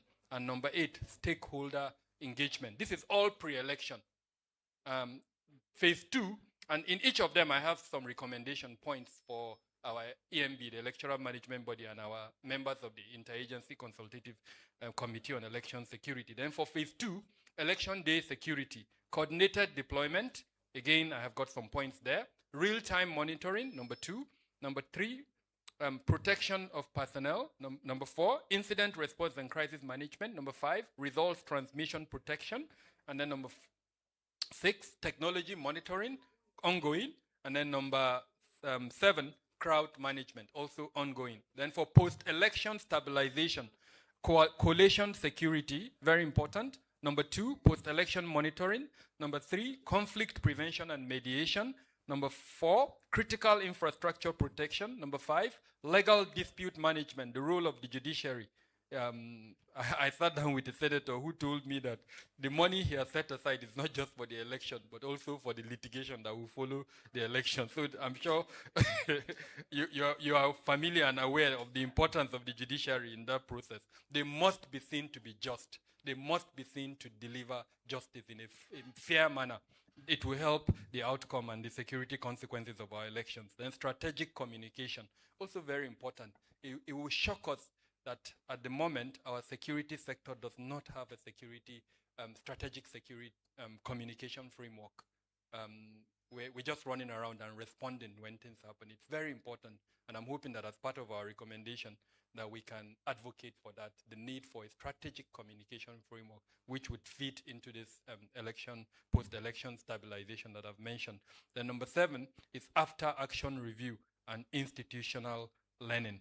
Because of time, I will just go to the practical recommendations for peaceful transition. And I'm saying number one, enhance risk management capabilities. INEC cannot implement risk management if it does not have the capability. It has two or three departments that are responsible, not as a special duty, but as a key function of the capabilities and the deliverables of our security agencies. And then enhance intelligence fusion and threat mapping. And this is the responsibility of the Office of the National Security Advisor, the DSS, to undertake granular nationwide geospatial threat mapping. Of course, with the involvement of the police as the lead agency. But the reason why this is an intelligence function and the DSS has that capability. So they just need to expand it and ensure that it's available.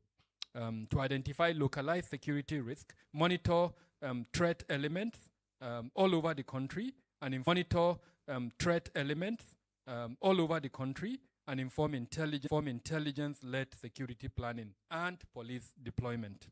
Then number four, voter education and strategic communication. It will shock us that a lot of us don't even know what is expected of us as voters. And so that's the challenge. We need to intensify that. Implement red teaming and penetration testing in election technology. We shouldn't wait until the election. We have young people who have graduated who are very good in IT. Keep them in a room and ask them to attack the infrastructure and see the result, what comes out of it. They would identify the vulnerabilities, and then you can block it before the election day. Invest in continuous specialized training for polling personnel. Number 8, improve prosecution of electoral offenses.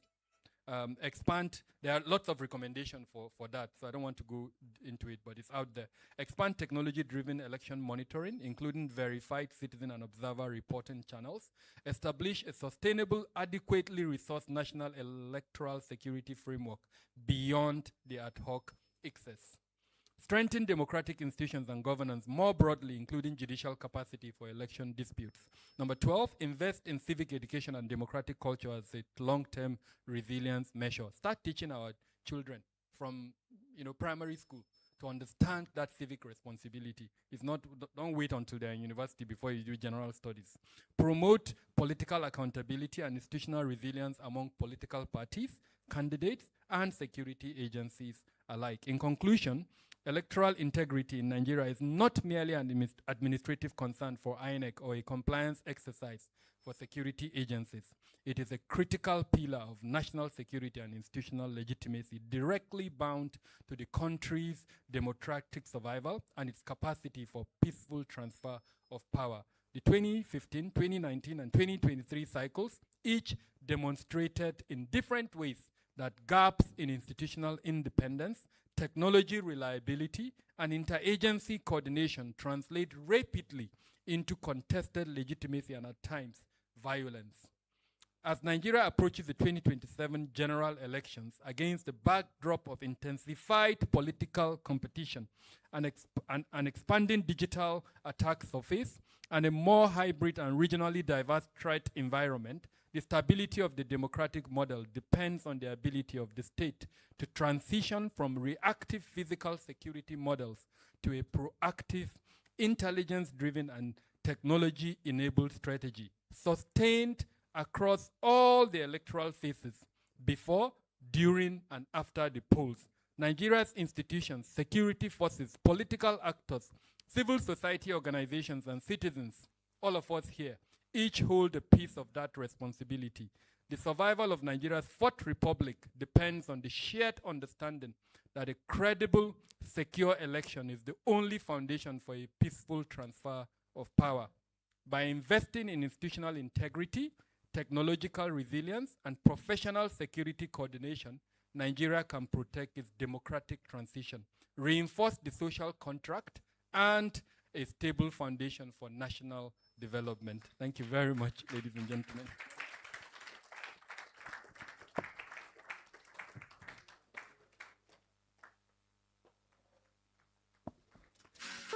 Please, let's put our hands together for him once again. Please, our hands together. Thank you so much.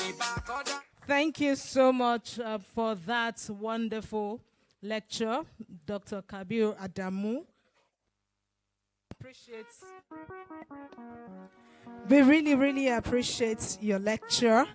And just like you have highlighted, for all of you who listened, and for all of you here, he has said that the lecture, as you know, is available. So ensure, Afrikanwatch crew, team members, please ensure that everybody gets one copy. This is a very highly recommended lecture that has been put together, and I encourage things like this. Maybe just to add one sentence, Dr. Kabir, just to add one sentence, maybe subsequently we can have like e-reading style. Maybe you get a link, maybe we'll scan for those who might not be able to pick the paper. So we'll just scan. It takes us to a landing page, then we can go through and we'll read as well. The word is involving, so a lot of people who don't want to do with paper. But this is quite interesting, I must say. Thank you, and well done. Thank you. Please, let's put our hands together once again for Dr. Kabil Adamu, thank you so much. I know a whole lot of us have one or two things to say. The chairman, I know you have one or two things to say. Definitely there will be an avenue to, state one or two things, comments on what Doctor has said regarding today's lecture. But before then, it will be very unfair that we do not recognize our prominent awardees who are already present here. So let's quickly just recognize them, then we can then come back to our comments based on what Doctor has lectured today. So quickly, we have in our midst Dr. Abbas G. Idris. Let's put our hands together for him. He's one of the awardees that will be awarded today. We also have Professor Abraham Oshunubi. Please, let's put our hands together as well. He's actually the Dean School of Postgraduate Studies, UNILAG, former Chief Medical Director and CEO of Osford Clinics and Hospitals. Please, let's put our hands together for him. Also, we have in our midst, who is also the awardees for today, and Professor Temi E. Ologun Orisha. Please, let's put our hands together for him. He is the Vice Chancellor, Olusegun Agogo, University of Science and Technology, right there in Ondo State. Also in our midst, we have Professor Risikat Oladoyin Dauda. Please let us put our hands together for our Director, Distant Learning Institute, DLI, University of Lagos. She will be inducted into the African Legendary Hall of Fame today as well. This is quite a massive one. We also have in our midst, where is the awardees present, we have Professor Olukayode Oyeshiku. Please, can we put our hands together for him? He's the former Vice Chancellor, Tai Solarin Federal University of Education, Ogun State. Also in our midst, we have Chief Dr. Dele Omenego. He's the chairman of Ndokwa Council of Chiefs, who will be also receiving the award today. And also in our midst, we have Barrister Umfon Ekong Usoro, member body of benches, highest body of distinguished legal luminaries. Also in our midst, we have Barrister Olumide Kayode, who is also the founder of Genosis Help Initiative. These are the awardees who are present in our midst. And trust me, we have a lot of them, of course, and this is quite massive. These are big. Dr. Nelson Walter is here as well. Can we put our hands together for him too? Chief Financial Officer, Falcon Corporation Limited. He will also be receiving the African Gold Merit Award today. Also in our midst, part of the awardees too is Engineer Dr. Mrs. Comfort Afela. Please, let's put our hands together for her as well. She's also the manager of offshore projects at Chevron Nigeria Limited. So this, she's also a foremost women advocate who will also be awarded today. Also, we have Dr. Oluwasegun M. Musa. Can we put our hands together for him? He's actually the MD, CEO, White Scope Group Limited. And we also have Honorable Rasak Akorede Olojede, Executive Chairman, Oriade Local Government as well. Can we put our hands together for all of our awardees who will be receiving their awards today right here at the African Gold Merit Award. So quickly back to our comments based on what Dr. Kabiru has said to us today, who took that lecture for us. I know that the chairman, just like I've mentioned, he has one or two things to say. We'll quickly have you to come and state one or two things. I'm talking about no other person than Professor Obafemi. Is actually the chairman of today's event. And after him, we'll also have Mr. Sam Omosheye too, to come and say one or two things. Then we have Alhaji Daudu as well, Engineer Dr. Afela, then Barrister Aguncha. Please make sure that you are available to quickly say one or two things based on the lecture that we have received today. Please, your hands together for our chairman, no other person than Professor Obafemi. All right, thank you. I've just been told that you have 2 minutes each. Thank you. Yeah, thank you very much, MCs. Please, on behalf of the organizing committee as chairman, I want to appeal to those that will be giving comments to be very, very snappy. This is a very important topic, and I know that there are people with capacity already listed. And please permit me to invite to the microphone our uncle and big brother, Omashe, to please take a shot at the as a comment, as a mixed comment on the presentation today. Let me recuse myself. Thank you. For the sake of time. Thank you, sir. Thank you. I want to say belated birthday to the birthday boy who came to tell us stories and stories and stories that I have heard before. Well, I also want to commend the guest lecturer for a very rigorous presentation on election and security. I just want to say that there was a lot of gloom in his presentation, a lot of a sense of foreboding in the presentation. Elections in Nigeria have always been fraught, and they will always be fraught.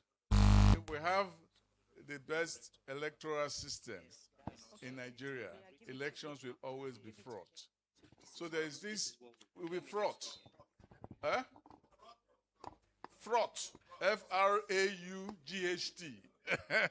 In other words, it will always be problematic. There will always be, pardon me, I like blowing grammar at times. There will always be a sense of incompletion and a sense of injustice. And that is and that is because elections are not usually about the institutions, but about the people. See, his presentation was based a lot about the institutions. Institutions are important, but people are more important.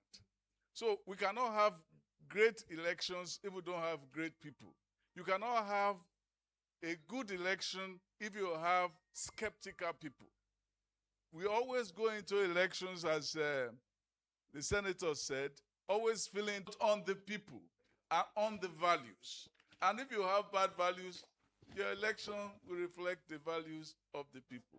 So no matter how strict and how emblematic of the law your elections are, if the people like to lie, if they like to kill, if they like to steal, and if they are very good and they have the facility for changing numbers, there's so much you can do with your electoral purity.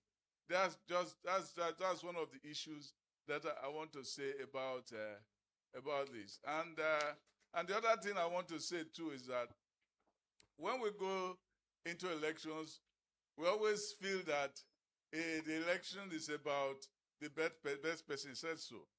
The election is about the best person. The election is about the most pure person. The election is not about that. In fact, the best people are not in politics. I know that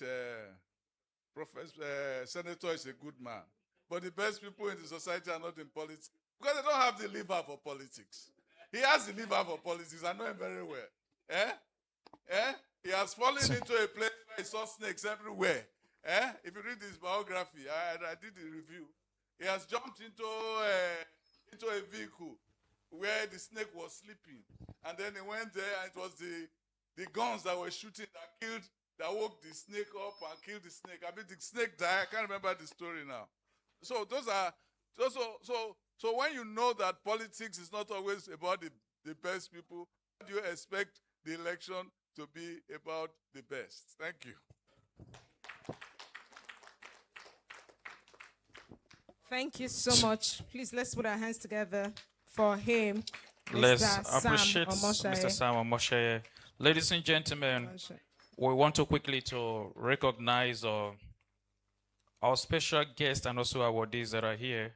Ladies and gentlemen, please help me put your hands together while I recognize Dr. Benjamin Oyumola, MD, CEO, Platnova Technologies Limited, a fintech financial institution and also financed all currency transactions across more than 25 countries. He is the Young Tech Entrepreneur of the Year 2026, AGMA. Please, let's put our hands together for him.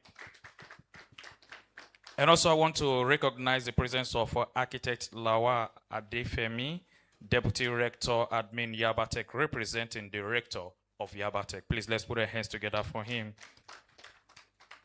And also recognizing the presence of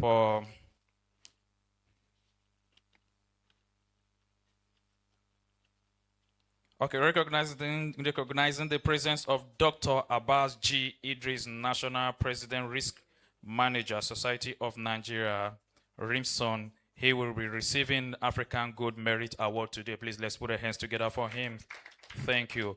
Please, before we call other people that will come up here to make one or two comments in respect to the lecture, please, I want us to maintain the 2 minutes that because we are behind the schedule of time and a lot of us will be leaving anytime soon because we want to go straight to the award and there's some other things that we still have left. Thank you. God bless you. All right, thank you. So, Barrister Aguncha, please, if you're here, quickly, just 2 minutes. Also, Alhaji Daudu, please, can we put our hands together for them as they come forward? Then we also have Engineer Dr. Afela. Please, if you are here, quickly.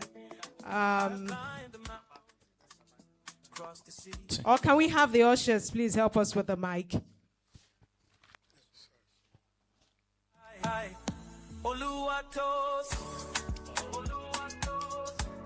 The Jesus that I know is enough for me.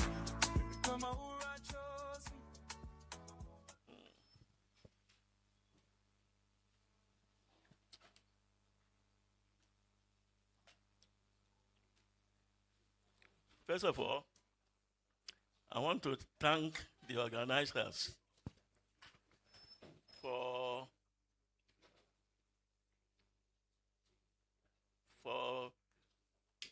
choosing me as one of those people that will get award today. I thank you very much. The last lecture is so comprehensive and so thought-provoking lecture that I would like to commend the lecturer, Dr. Adamu, for doing a very, very good job. Elections, I've witnessed elections in Nigeria, so many elections. I think the first one was in 1950. It was an election to Lagos City Council. And those elections, to me, up to 1982, they were fair to a large extent. In those days, corruption were very, very little. I started working in the federal government starting from 1958. I was one of those people that took over from the colonial people. And throughout that period, things were fairly okay. There was little corruption, there was little nepotism. we were very, very happy. Compared with now. And what are the things that made it a little bit different? Number one, the welfare of workers was very nice.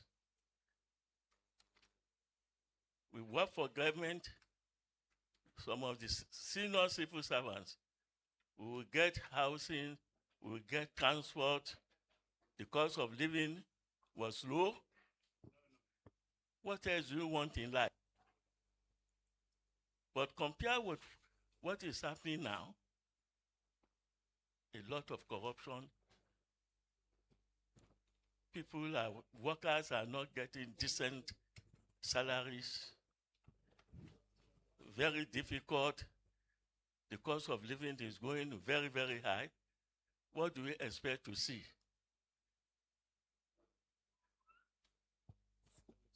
And in terms of institutions that will improve our election,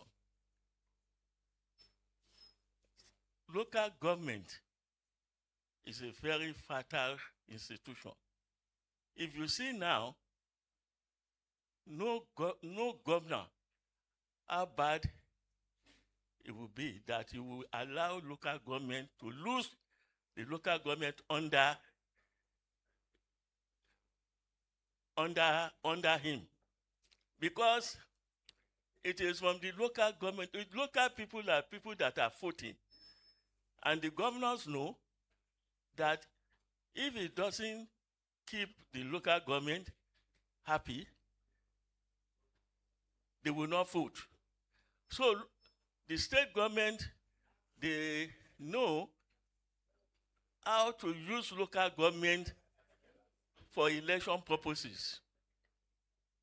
And this is possible because local governments in nearly all the states are in the apron string of governors. They are not independent. They are not independent. Give them the independence, I'm sure things will change. Things will change for the better. Generally speaking, the Nigerian population is still very poor. Education is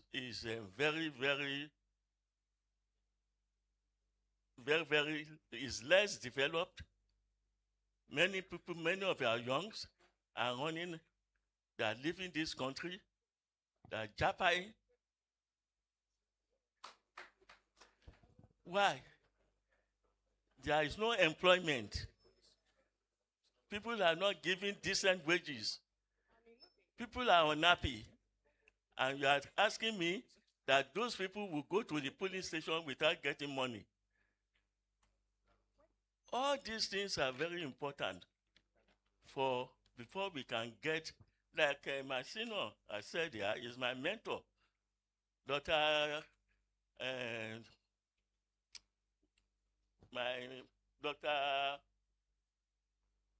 Adefuye is my mentor when it comes to politics. We worked together for years.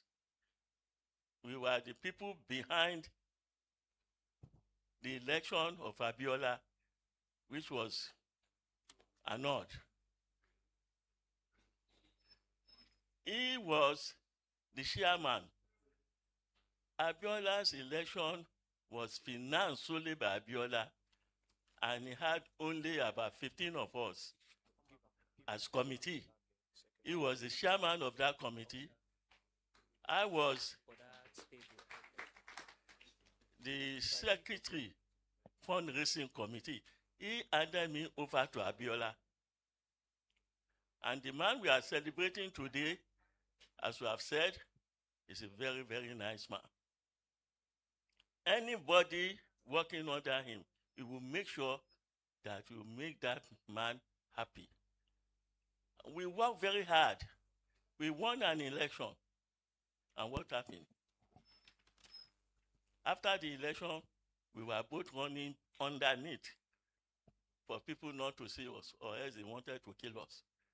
You see, I'm saying all these things because he has said something.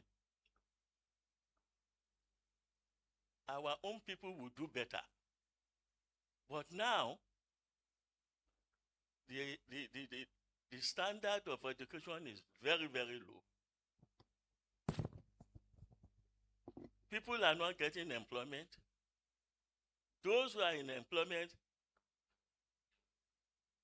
are not given living wage.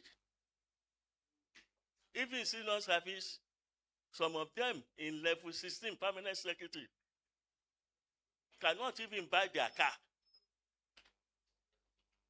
Many of the civil servants now cannot hope to buy a house because the facilities are there. People are hungry. The nation is not happy. So anybody come in and say, come and get money and so on and so forth, they will get it before they go to the pool.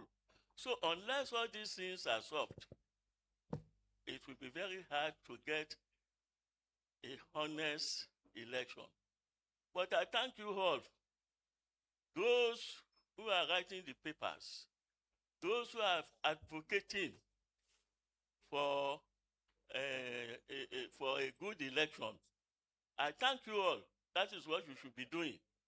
But the practical side as of now is that unless the people are happy, unless the people are free, they are educated, it will still take us some time to get a fair election. Thank you very much.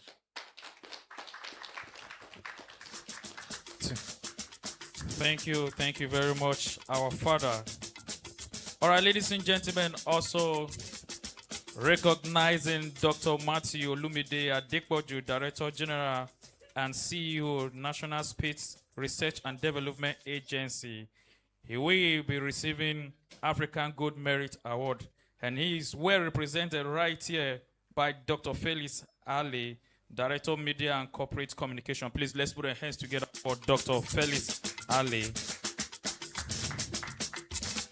And also, I want to recognize the presence or in Nasemsha or Barrister Obi Aguncha, Principal Partner at Boss Law Chamber, Abuja. But she is well represented by Ms. Okoro Amarachi Grace, founder of Rachi Oroko Foundation. Please, let's put our hands together for Ms. Okoro Amarachi.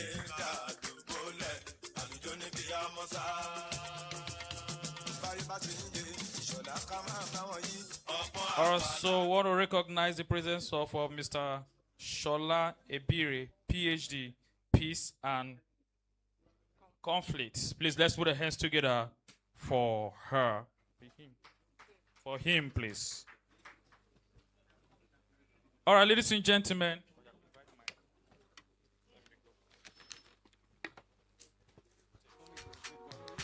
All right, everyone, at this point in time, we appreciate you. We appreciate your presence, your patience, rather.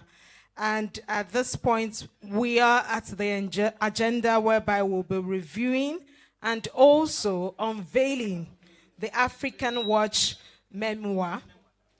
And who is doing this for us is no other person, the gentleman who has put this event together, the people, the crew, the band, the ushers, everyone that has gathered here. No other person. Please, let's put our hands for this gentle, young, hardworking man. No other person than Mr. Mark Ogu. Please, our hands together until he gets on the stage. Small, they call him small but mighty.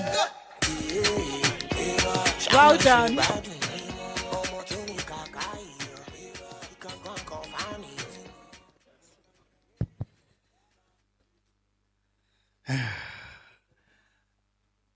I don't know where to start from, but let me just start like this. as I just walked in, and when I came into the hall, the first person I went to go and greet, because he came very early, was Dr. Abbas. And when he saw me, he said, I thought it's one big person that is the editor. Oh, I've been chatting on this one. I thought it's one very big person. So I told him a short story that some years back, I think that's precisely 2017.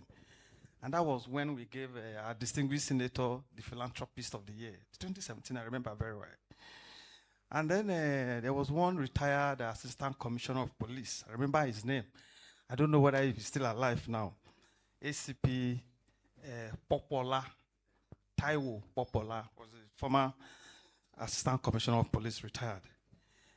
When he came on stage that year, because they've been saying editor-in-chief, so he was thinking he's one giant person, just like the way Dr. Abbas was also thinking. So by the time they introduced the small man, the editor-in-chief, so he was a kind of I thought he's a very giant man. Well, as usual, when it was my turn to talk, I took the mic. I appreciated him for sensing that probably you want to see a giant like him, because he's a very tall man. And I told him that in our own world of intellectualism, that when you want to define somebody that is a giant, you define from here to the head, not from here to the height.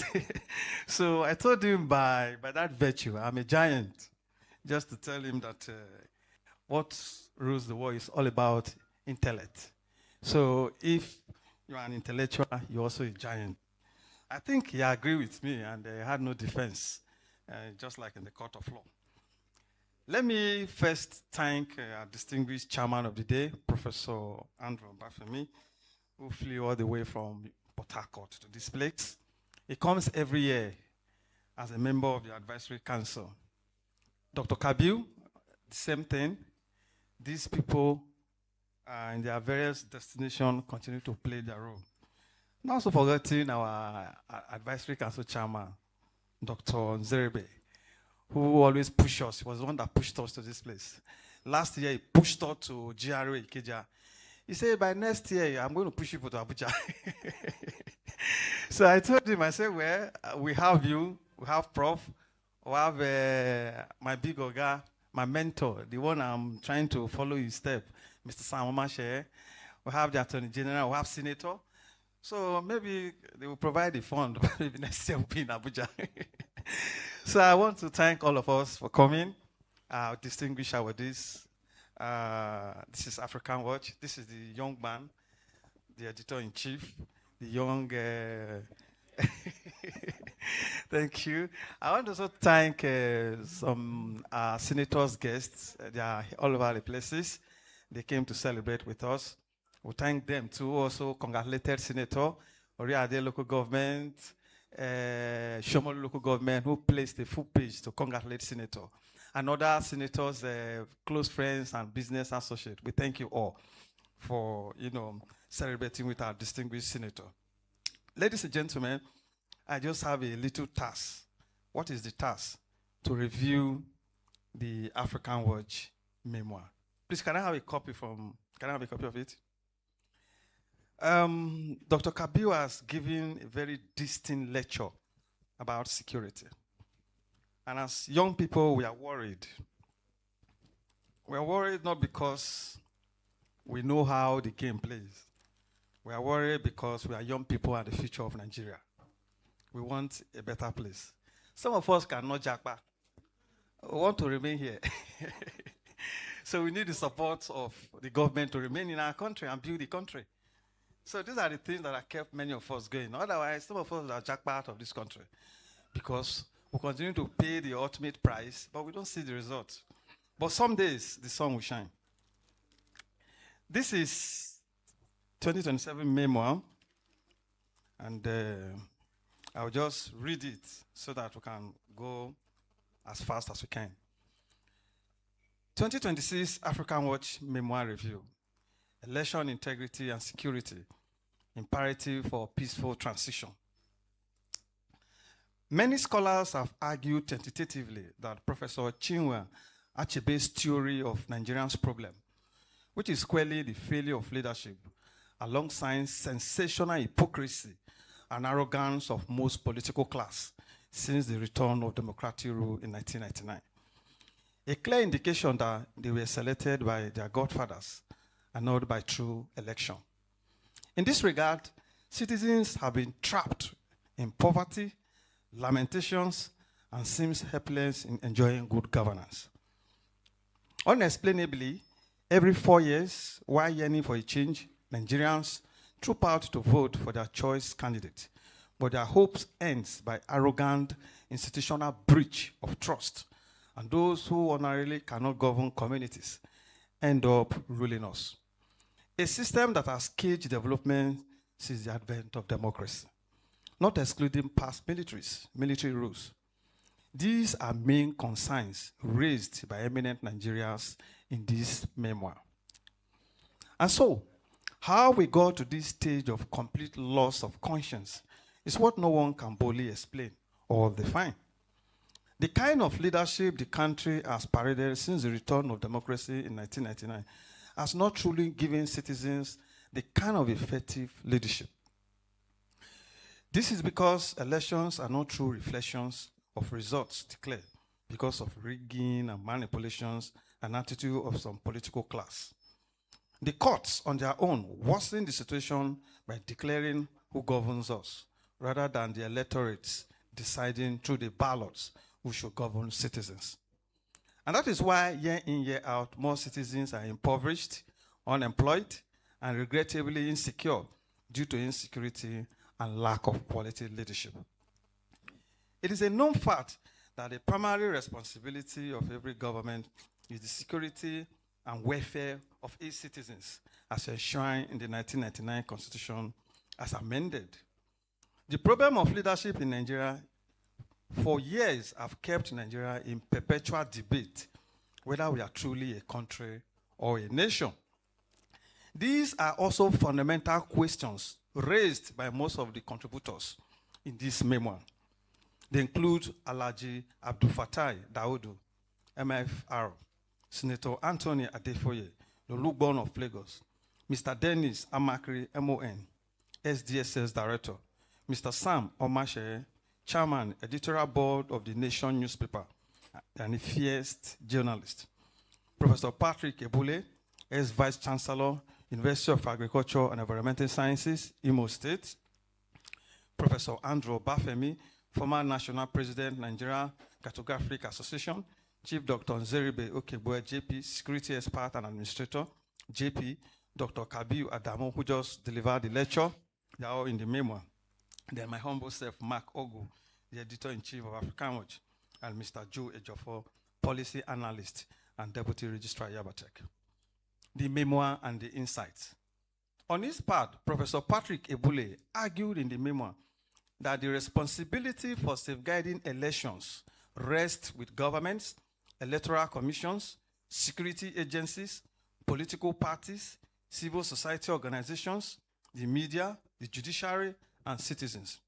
According to the professor of agricultural economics, he noted that through transparent electoral administration, secure technology, effective law enforcement, civic education, responsible political conduct, and respect for democratic principles, nation can guarantee peaceful transfer of power, strengthen democratic governance, and promote lasting political stability and national development. Mr. Dennis Amakri was of the view that to achieve a peaceful transition in 2027, the country's leadership, security institutions, and the Independent National Electoral Commission must commit to giving Nigerians a process they can see, verify, and fully believe in.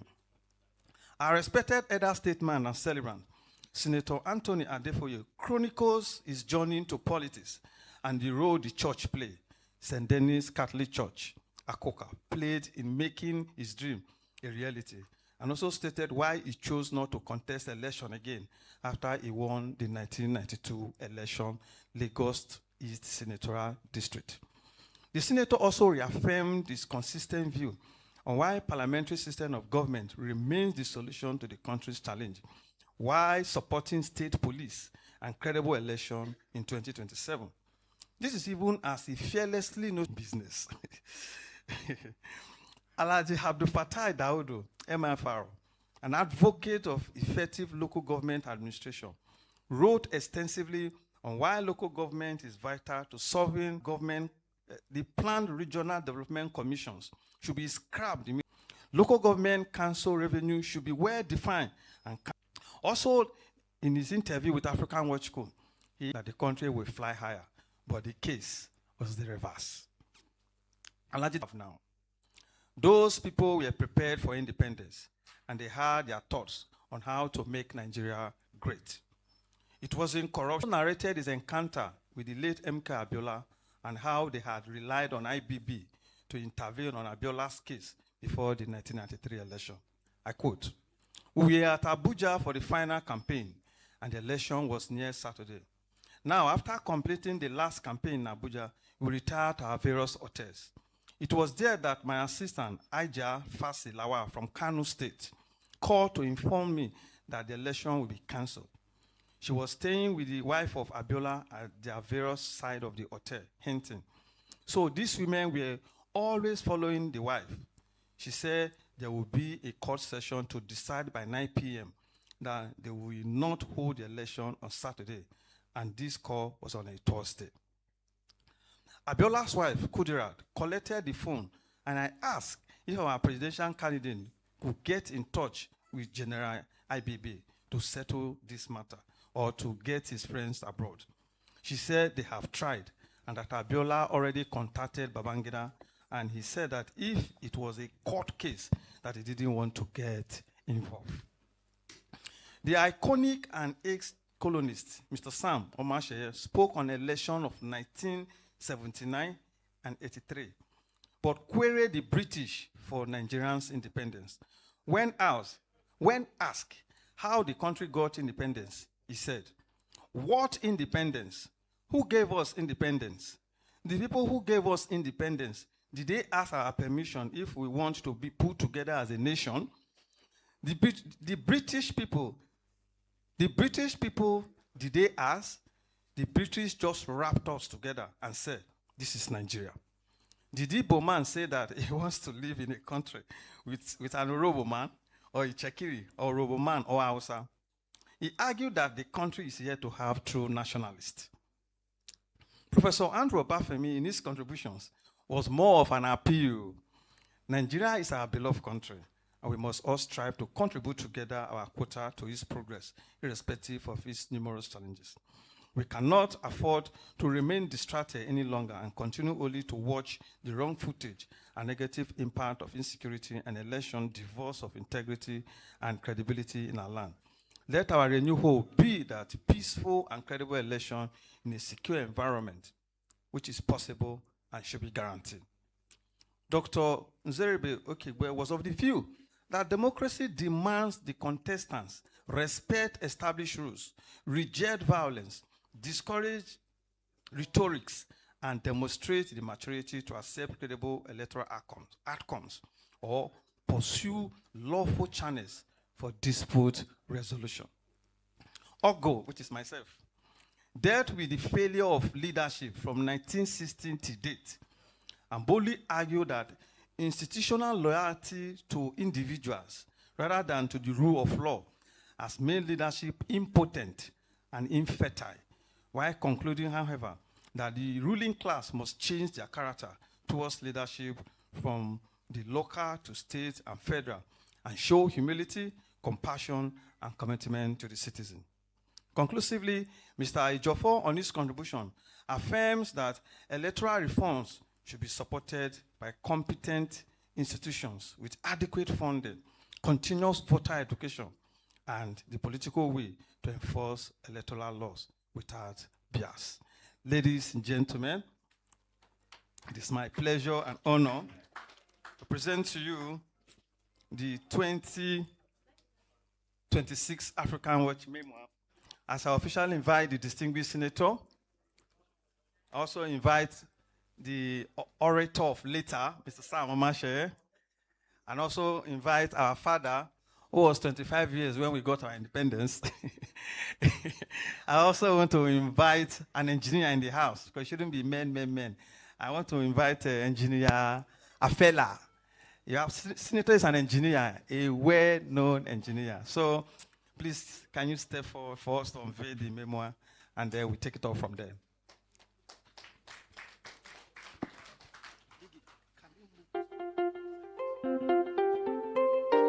Please, let's put our hands together for them as they come forward for the unveiling of the memoir, Afrikanwatch Gold Merit Award.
Talk.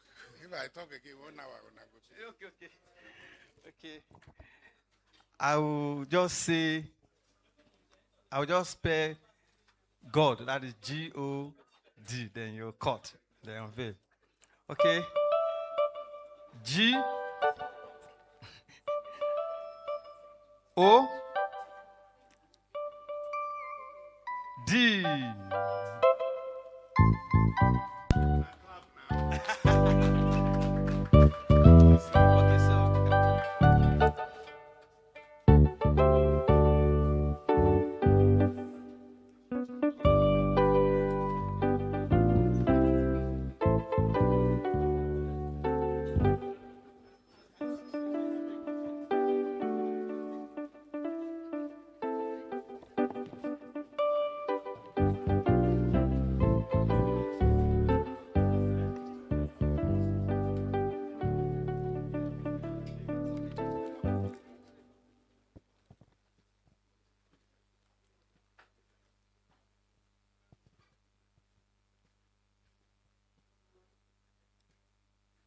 Amazing.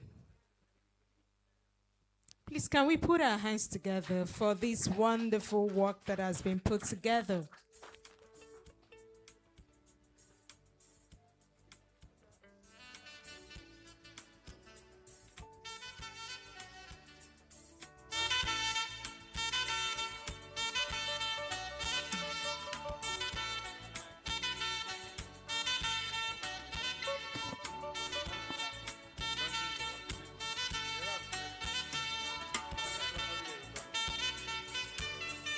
Senator, please you help us to open the launching of the memoir. See why you here. A lot of works have been put together. Why you people? In fact, I've not been paid. So I need to make money. The launch again now. Okay, I launch for 1 million. Thank you. Please let's put our hands together for Senator Anthony Adefuye. Please let's put our hands together for him. You'll be the last guy. No, woman first. Okay, say woman first. Yes, who's next? Next. Okay, sir. The old man. The launch. Daddy has money. The old man. We said I will just Daddy has I'm an old man. Himself now. I'll be accepted for paying tax, you know. Accepted, yes. I will just call one of my children. Okay. Taye. Come. Come and launch for that. Come and launch.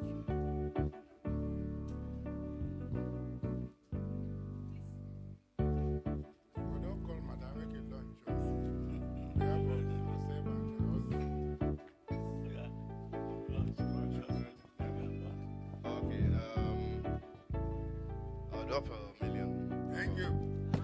Please clap now.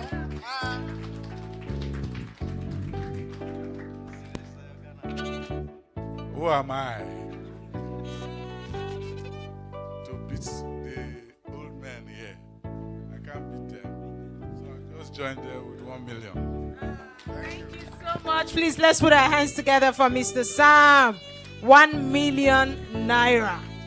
That's huge. Thank you. Thank you. Thank you. Okay, thank you very much for this wonderful event. I think I will launch the memo for 300,000.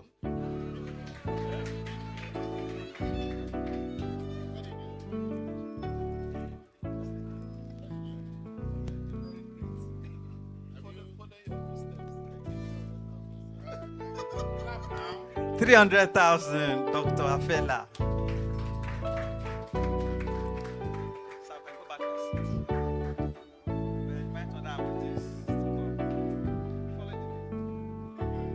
So,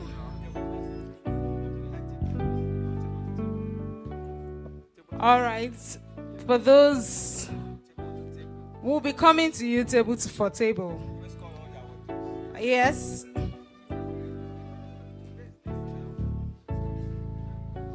The account details is on the screen. So should you want to also, contribute by launching, no amount is too small.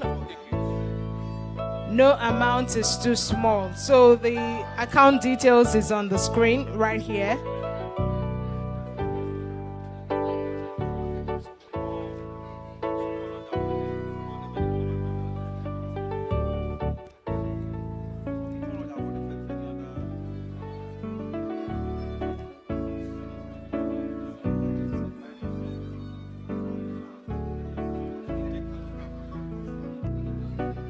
So we'll be going table by table, but before then, we'll also call on the awardees to come and have their pictures too.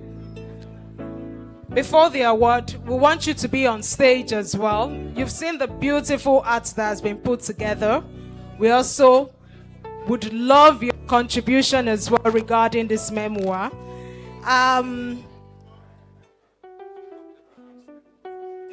Dr. Abraham, please, can you be on stage if you are here? Professor Abraham Oshinubi.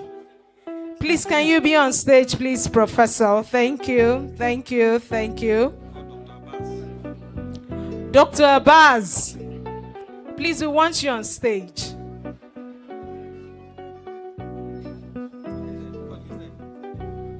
Dr. Abbas, please, we want you on stage as well. Thank you. Please, let's put our hands together for him as he comes forward.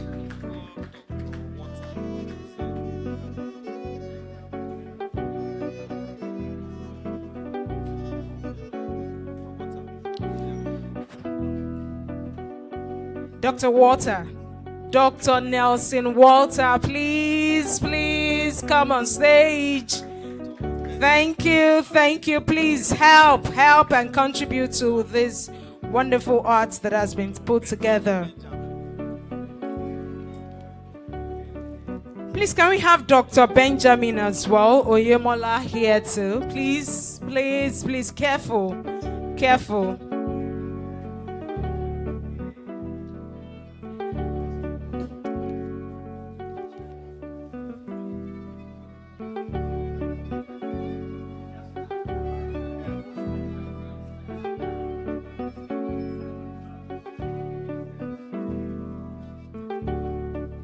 Please, can we have Dr. Benjamin? Dr. Benjamin Oyemola. Please.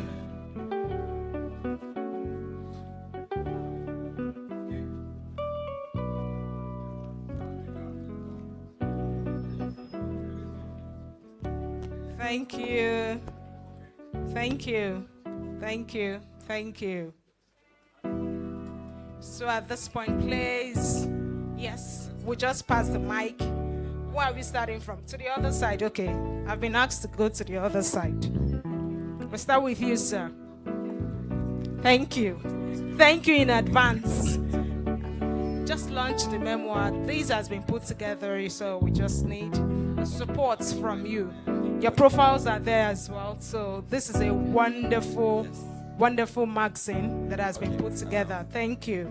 So on behalf of myself and my team, we would launch with the 500,000 naira. Please, let's put our hands together for him. Your hands together. Thank you.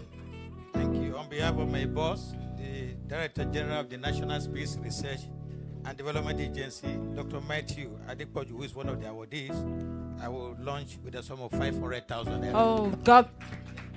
Please, can we put your hands together? God bless you, sir. Thank you so much. Thank you so much, sir. Okay, on behalf of my family, I will also launch with some of 500,000. Please, let's put our hands together for them. Let's put our hands together for him, please. Thank you, sir. Oh, thank you. On behalf of the University of Lagos School of Postgraduate Studies, we will launch with an undisclosed amount. Thank you. All right. Thank you so much. We really appreciate it. Well, thank you very much. On behalf of Risk Managers Society of Nigeria, which is an NGO, non-profit organization, so we're also launching with 500,000. Oh, thank you. We really appreciate you. Thank you for your wonderful contribution and support. Please, let's put our hands together for them. We really appreciate you. Thank you.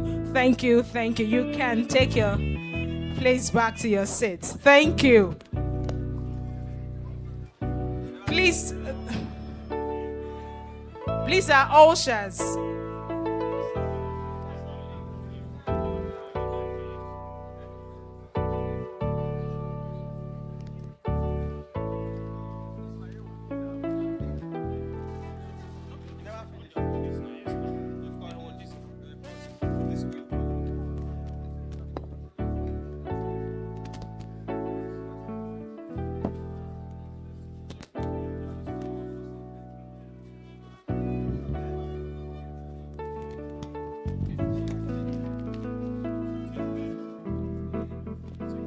We have the next group of people to come on stage to take picture and also help us.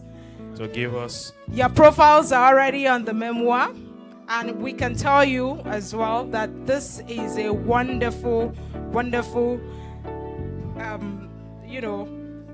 things that have been put together on the memoir. So at this point in time, we'll be calling Professor Temi Ologun Orisha. Please, if you are here, okay, you are represented by Dr. Solomon Adebayo. Please, Dr. Solomon Adebayo, if you are here, please come on stage. Please, if you are here, kindly come on stage. Okay, thank you. Please, for more clarity, if you want to make... All right, please, we want the representative of Barrister Obi Aguncha. Please, we'll need her to come on stage.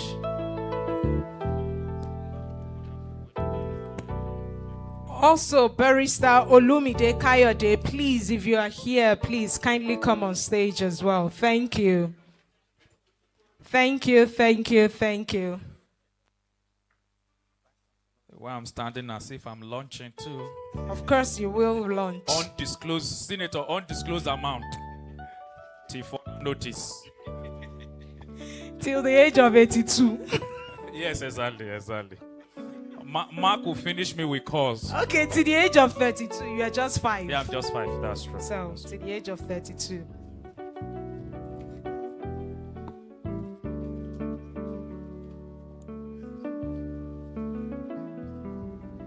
Where are the cameramen, please?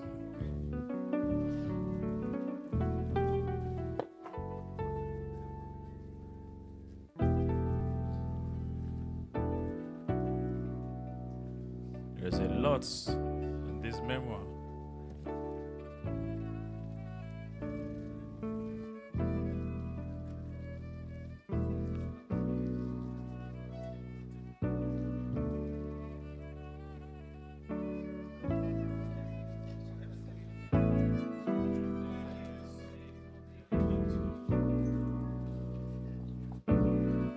Well, the chief editor, I want to appreciate. You know, I'm representing my vice chancellor, who is in US now, presenting a paper, and coming here, trying to put all these things together.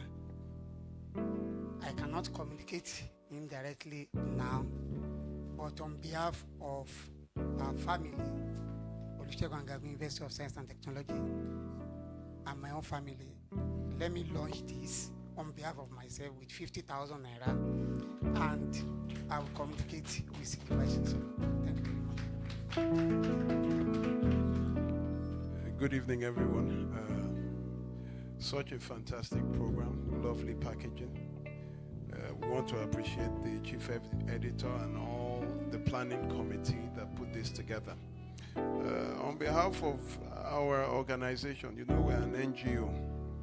We would launch this with 100,000 naira.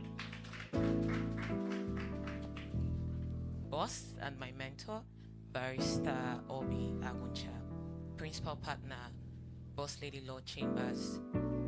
We will be launching this with the sum of 1 million naira. Thank you.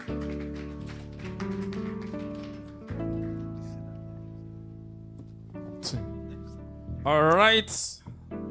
Please don't go away yet, because we're packaging the magazine to all the awardees who have launched.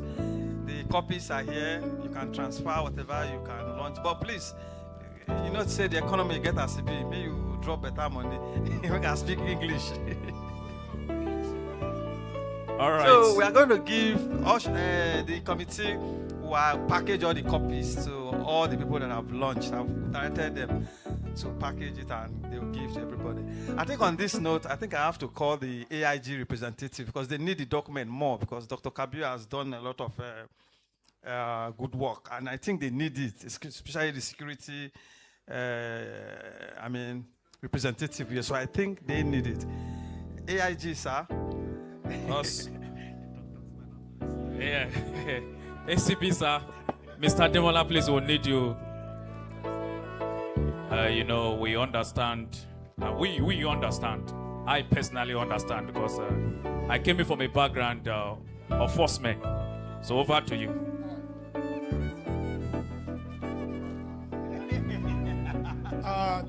Daddy, I greet you, sir. The celebrants also greet you. Our guest lecturer also convey the AIG's greeting. The editor-in-chief, Mr. Ogo, I greet you. Well, I'm ACP Abel Ademola, the operation officers too. I'm here to represent my AIG Moshood Jimo. I will not be able to explain what he probably will give to launch this. The message to that effect shall be communicated. So permit me. Thanks so much. Thank you, sir. Sir, I would have loved to give back to Nigerian police for the good work you people are doing. Take picture first, so I will do this. Because some of us, we tend not to appreciate Nigerian police. I want to give back to the Nigerian police today. Outside, and the major thing in this memoir is Dr. Kabir. So I'm inviting him to outside, and the major thing in this memoir is Dr. Kabir. So I'm inviting him to come on stage. I don't know if Senator can still join you to snap the photograph for memory purpose. Then the chairman of the day, and then our advisory council chairman for record purpose. Senator, sir, please.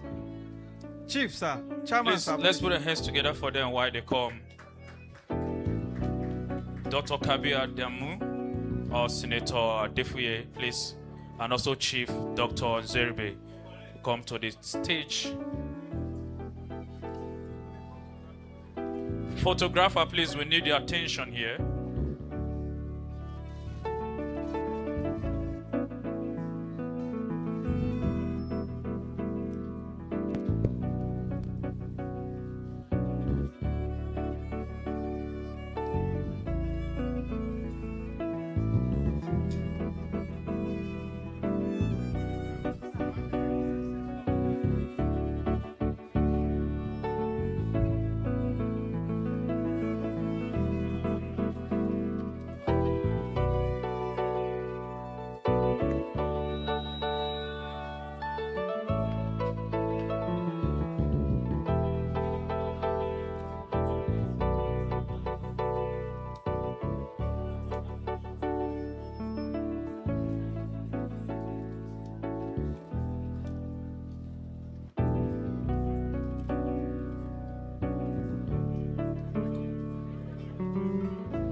All right.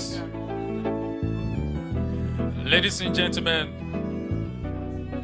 we want to sincerely appreciate your patience and also your time with us. I know some of us came earlier before the time we started. We want to say thank you for making it as a point of duty to honor this great occasion. Thank you so much. Please, in a short while, very soon, the food is going to go around while we wine and dine. Thank you so much. On behalf of Afrikanwatch Network, we want to say thank you for your time. So, ladies and gentlemen, we're going to have a musical interlude where we're going to flex our self a little bit, because we've talked a lot, we've launched a lot, though we still need more launching, please. Yes, before Mark will go back to his former work, so we need more launching. Yes. So the ushers would go around with the memoir. So please. So we're inviting John Bernard for his performance. Thank you.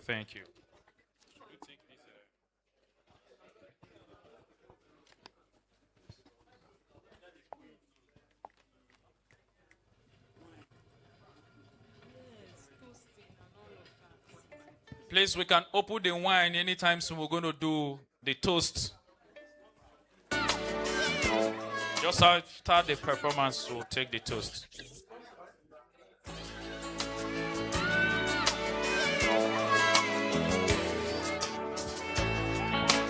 Please, as the performance is going on, let's open the wines on the table. And you can toast around your table. Feel free to open the wine, please. Thank you.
Cotton. Please, we can join the song while we sing for Senator Adefuye at 82. Senator will have you on stage. We'll have you to come out and dancing, sir.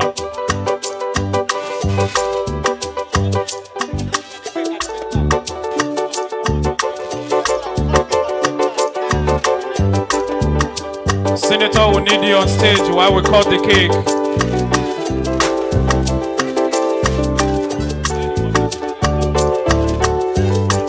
Please, we are moving as fast as possible. Happy birthday to you.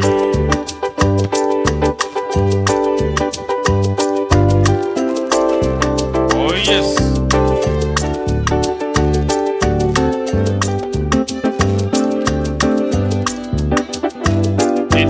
Adefuye at 82 years.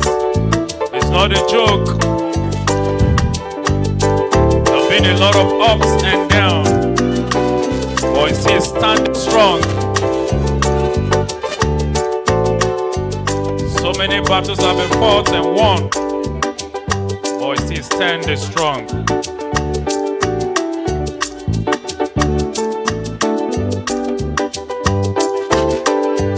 Celebration of life, still spending, still living strong.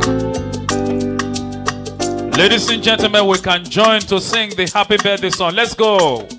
1, 2, go. Please, as Baba is coming up, members on the high table also, get ready while we do the cutting of the cake.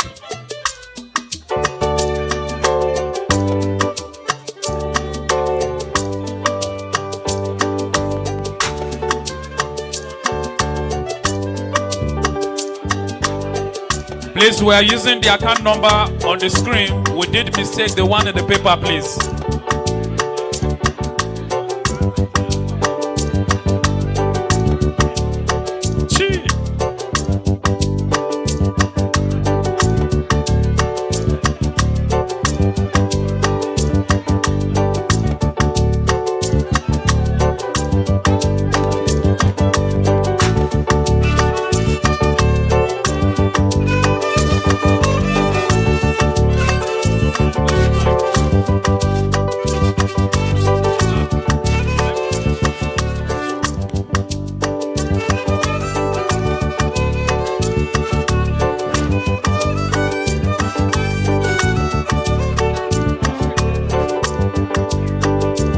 Hello, so I beg, stop music small.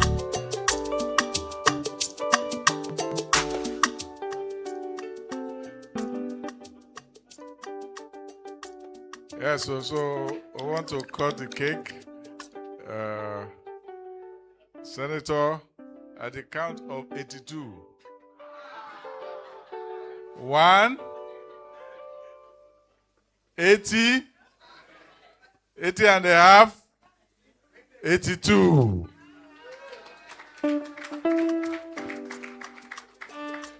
Congratulations, happy birthday to you. Happy birthday to you. Happy birthday, Senator. Happy birthday to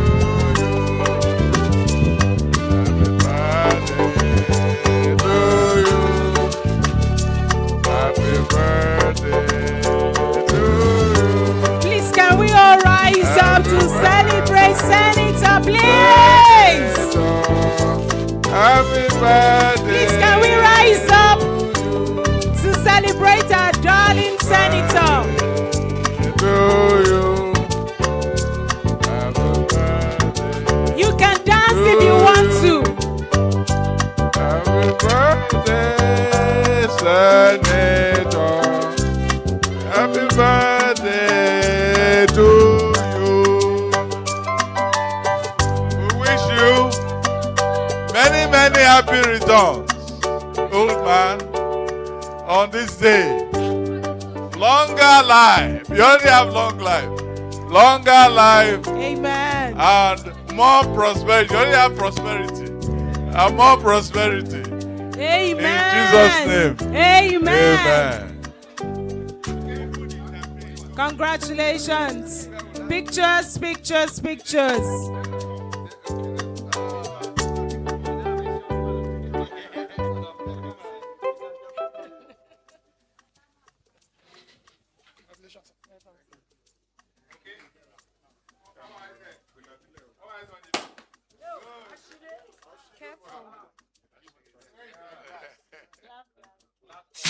Please, we need senators' glass.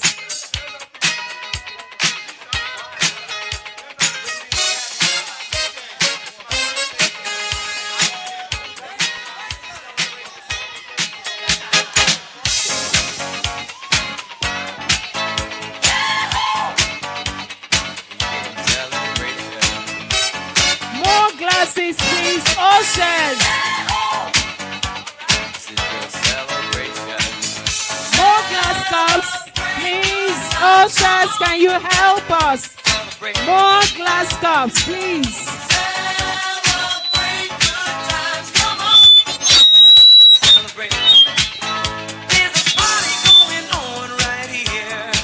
A celebration to last throughout the years. So bring your good times and your laughter too. We gon' celebrate your party with you. Come on now. Let's all celebrate and have a good time. Celebration. We gon' celebrate and have a good time. It's time to come together. It's up to you. What's your pleasure? Everyone around the world, come on!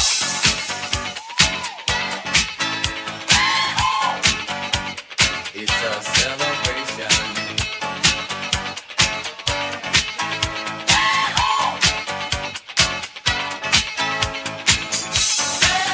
Celebrate good times, come on! It's a celebration.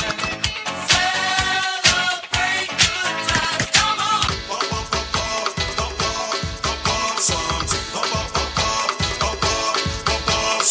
Say if you carry and you know it make you pop something. Pop, pop, pop, pop, pop, pop, pop something. We dey pop champagne. We dey pop champagne. We dey pop champagne. Pop, pop, pop, pop, pop, make you pop champagne. Pop, pop, pop, pop, make you pop champagne. I say, hold the baby, when I did pop champagne. Hold the baby, when I did pop champagne. Because every time when I enter the club, I did pop champagne. All right, thank you, thank you. DJ.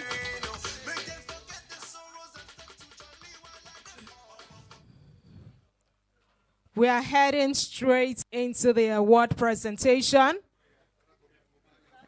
Yes, after the award presentation, we can do more dance, entertainment, and all of that. But the whole idea is for us to quickly leave here. Latest 7:30. 5:30. We should be out here, so we need to quickly do the award presentation. Forgiveness.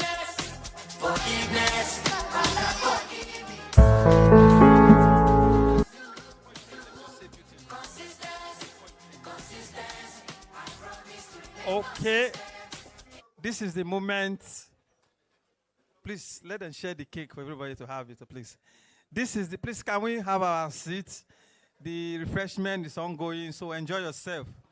This is the award we are belonging to have. The chairman has directed that we should have the award now. But before that, Mr. Amakiri's book is here. DSS at 40. My journey behind the scene. This was the book that was trending all over the newspaper, TV houses, especially on the issue of how Abacha died. This is the book. Mr. Makri has asked me for them to bring it here. I know some of us must be longing to get this book. So the book is here. If you need it, just go to the usher. They will tell you the price there and have it. I'm happy the commissioner, assistant commissioner of police here. Before he goes, we will discuss because they also need the book. Very sensitive book that everybody should have. I want to make a special apology to Dr. Musa, representative. He was missed out of taking photograph and is one of the inductees. So we're sorry. While you receive your award, you're also going to take photograph with the memoir. Okay, please go ahead with the documentary so that the award can go on.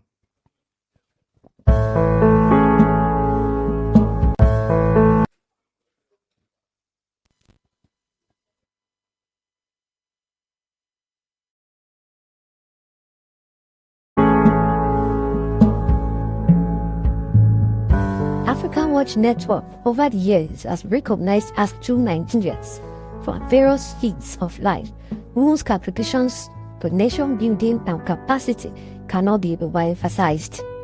This is due to consistency and patriotism to workplaces, society, and its environments. Like Michael Jordan puts it, an award is not just a trophy, it is time, effort, and excellence made visible. Awards celebrate the destination, but honors to the journey no one saw. And talent wins games, but teamwork and intelligence win championships. Today, our Afrikanwatch nationalists are the champions. Our awardees: Alhaji Abdul Fatai M. Daudu, MFR, a famous chartered accountant and principal partner AF Daudu & Co. Senator Anthony Adefuye, Chairman and CEO, Aresco Construction Company Limited. Both will be receiving a Lifetime Achievement Award. His Excellency, the Executive Governor of Borno State, Professor Babagana Zulu, CON, for his leadership strives and defending democracy. Other prominent awardees include Professor Temi Ologu Orisha, Vice Chancellor, Olusegun Agagun University of Science and Technology, Ondo State; Professor Abraham Osinubi, Dean, School of Postgraduate Studies, University of Lagos; Professor Risikat Oladoyin Dauda, Director, Distance Learning Institute, University of Lagos; Professor Olukayode Oyesiku, former Vice Chancellor, Tasolari Federal University of Education, Ogun State; Dr. Oluwasegun M. Musa, MD and CEO, Wide Scope Group Limited; Barrister Olumide Kayode Omoshebi, founder, Gnosis Help Initiative; Dr. Nexon Water, Chief Financial Officer, Falcon Corporation Limited; Dr. Matthew Olumide Depodri, Director General and Chief Executive Officer, National Space Research and Development Agency; Dr.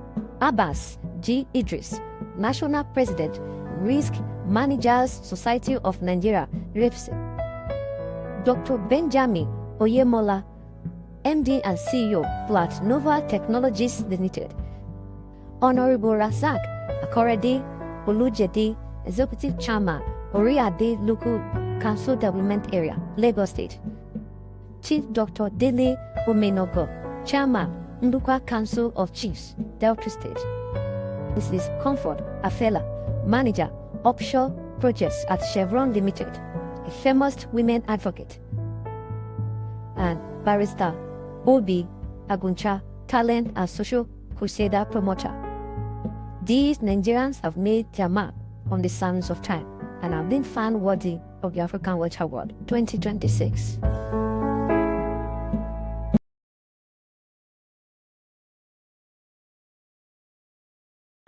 So the first person to receive the award tonight, this evening, is Dr. Benjamin Oyemola and also Barrister Obi Aguncha. I know she's been represented. Please, you have to, representative of Barrister Obi Aguncha, please, can you please come forward To present this award is no other person than Senator Anthony Adefuye. Please, we need you quickly on the stage, please. Thank you. Thank you. Dr. Benjamin, please, can you come forward for your award, please? Thank you.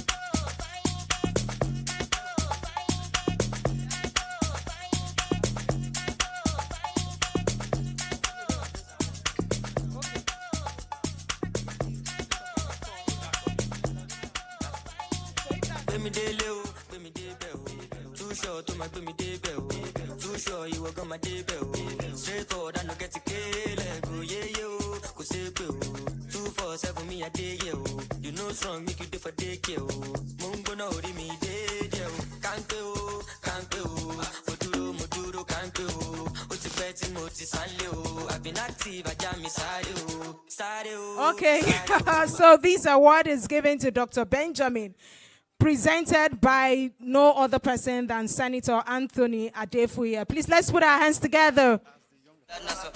So this award is actually as the Young Entrepreneur of the Year.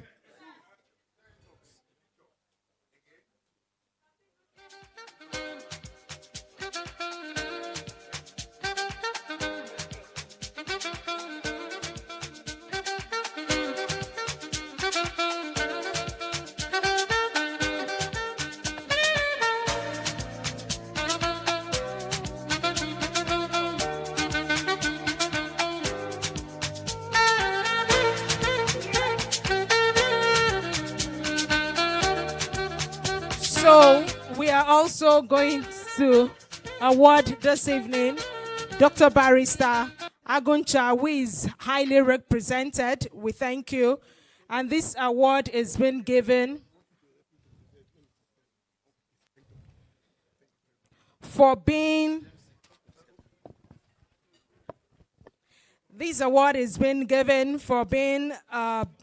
building capacity and talent development, life impact, and also making gain immortality. So put our hands together for her, please. Our hands together, our hands together. Thank you.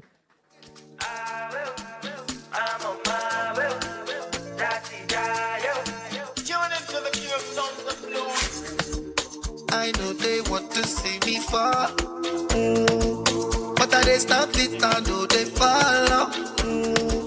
Won't give me up, Papa low. If you don't know, make you. We don't want you, Baba. We don't want you to be going and coming. You also will be awarded today. So you are also receiving your own award. Baba is 32. So we don't want Baba to go and be coming. So we have Senator Anthony Adefuye and also Alhaji Daudu to be receiving their award as well. To present this award is no other person than the chairman of the occasion, Professor Andrew Obafemi. Please, can we have Senator's award? Please, can we have Senator's award?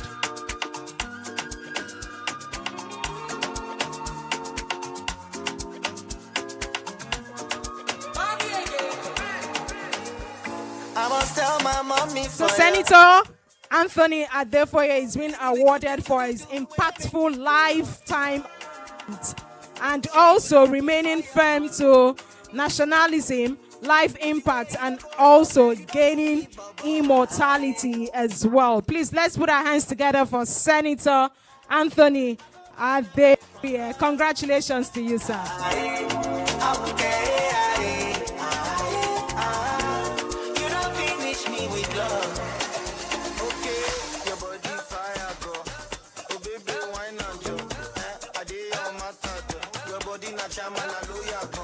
Please, can we have Mr. Senator Can we have Alhaji Daudu, please?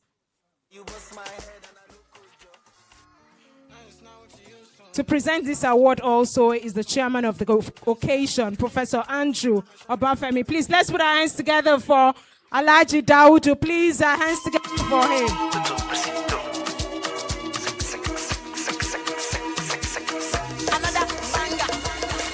touchdown, Bini, boss, gang, money, I got money, Remy, I can want to shally satellite, Satan, money, I touchdown, shakers. They like to dance, the leg, now we they bully, now we the pepe.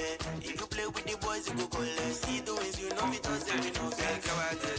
This award to Alhaji Adefuye Daudu is actually for impactful lifetime achievement and also remaining firm to nationalism, life impact, and also gaining immortality. Please, let's put our hands together for him in honor of this African Gold Merit Award. Please, your hands together. Can we congratulate him? Your hands together. Abba.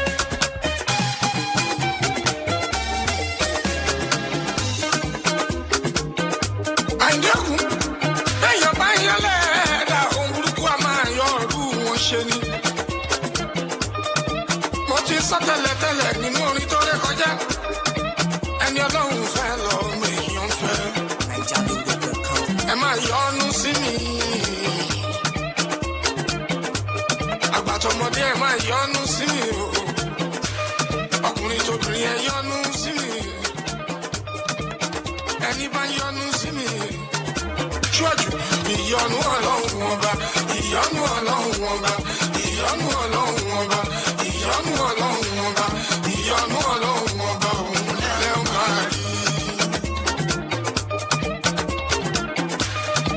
Mo ní ẹ máa yọ́nú sí mi, ọkùnrin ẹ yọ́nú sí mi, obìnrin ẹ yọ́nú sí mi. Let's put our hands together, Professor Abraham Oshunubi and also Dr. Matthew Olumide Adepoju. To present this award is Chief Dr. Nzeribe. Please, can you step forward, please?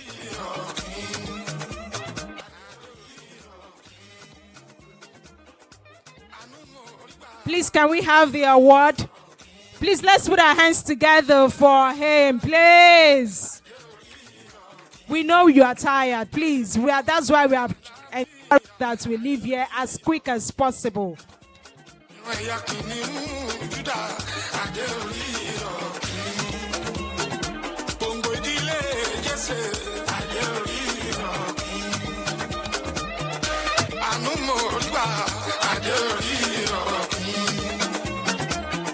Doctor, okay, just hold on.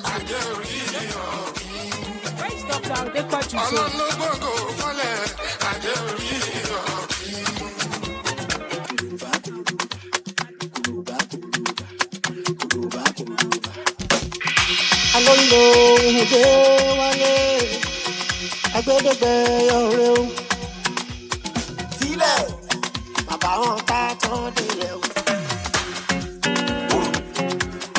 Okay, so this award is in honor with the African Legendary Hall of Fame.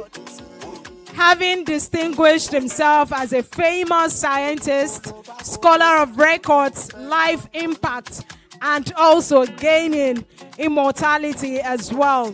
Please, let's put our hands together for Professor Abraham Oshunubi. Congratulations to you, sir, please. Thank you. The next awardee is Dr. Matthew Olumide Adepoju. Please, can we put our hands together for him?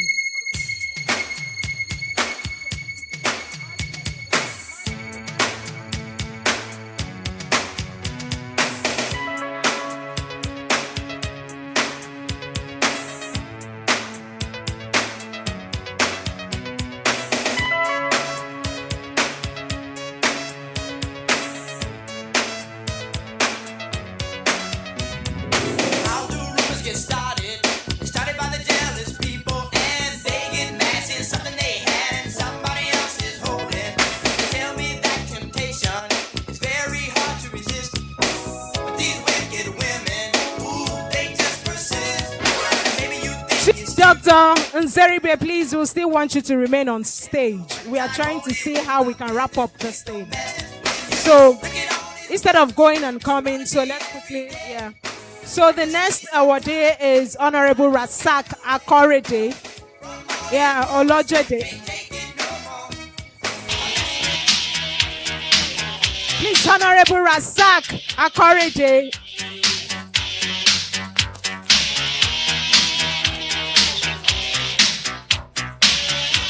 Can we also have on stage Chief Dr. Dele Omenego?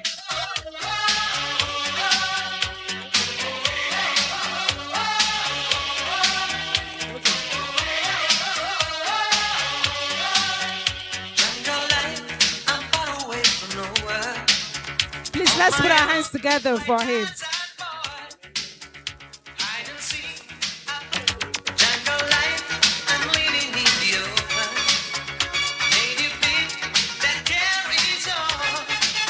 The next.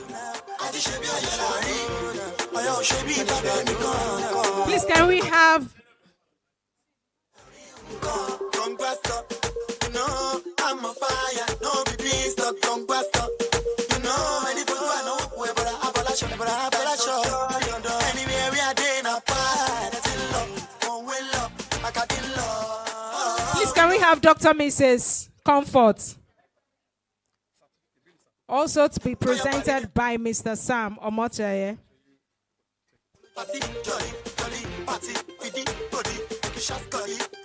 Okay, in honor with African Gold Merit Award for her professional contributions to the engineering profession and also remaining firm for women advocacy. Congratulations to you, ma.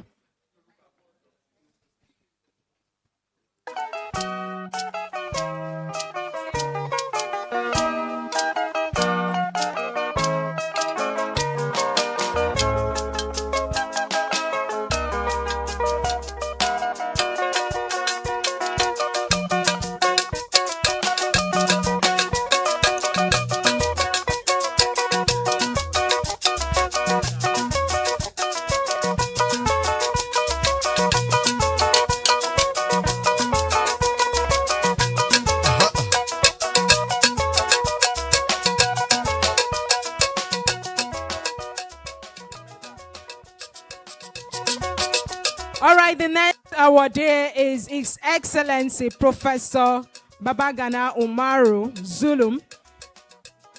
This will be represented by Dr. Kabiu Adamu. Please, Dr. Adamu, please step forward to come and receive this award on behalf of His Excellency. And this will also be presented by Mr. Sam Omochaye.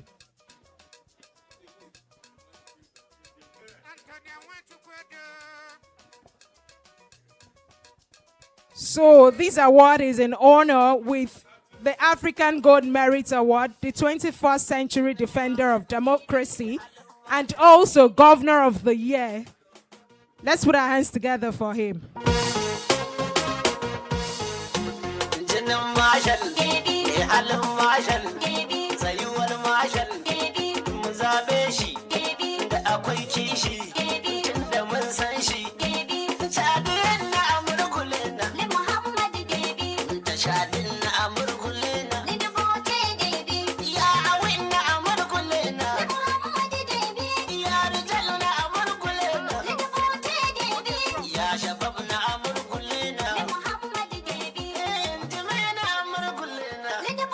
Please, can we have Professor Temi Ologun-Orisha, please step forward.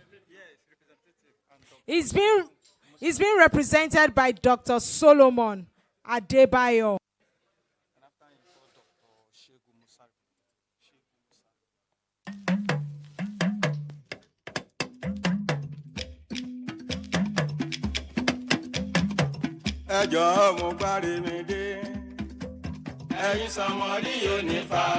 This award is also in honor with the African Legendary Hall of Fame, having distinguished himself as a famous scholar of repute. Congratulations to you, sir.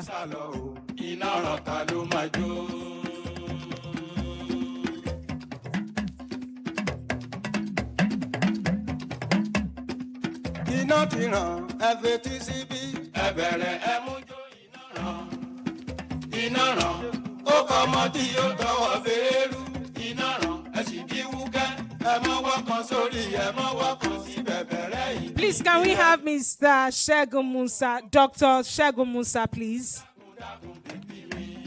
Can we have Dr. Shegun Musa to step forward, please?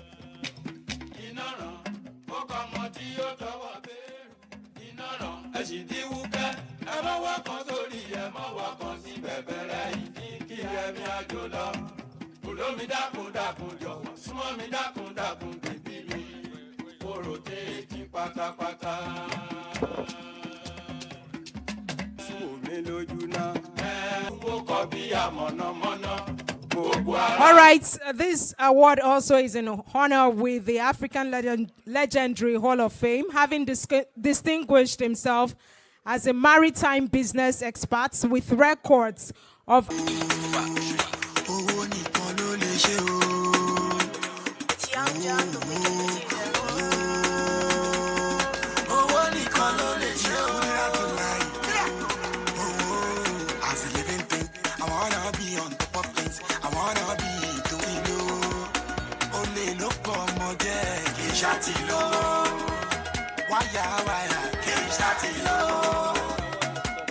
to our bars here on stage.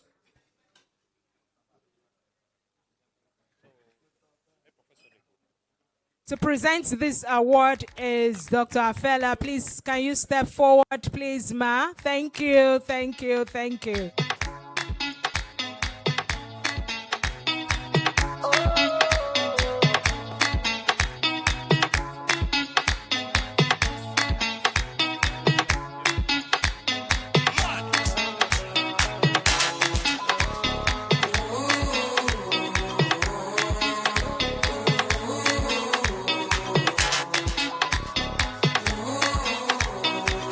Also, this award is in honor with the African Gold Merit Award for building capacity and also remaining patriotic to nationalism. Can we please put our hands together for?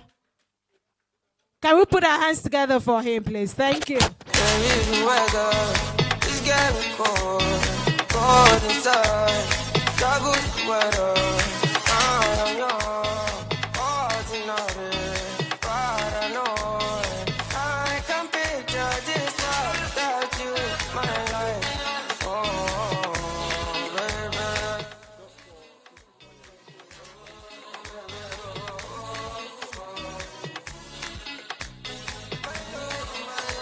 Please, can we have the representative of Barrister Mfong Osoro to come and receive this very award, please?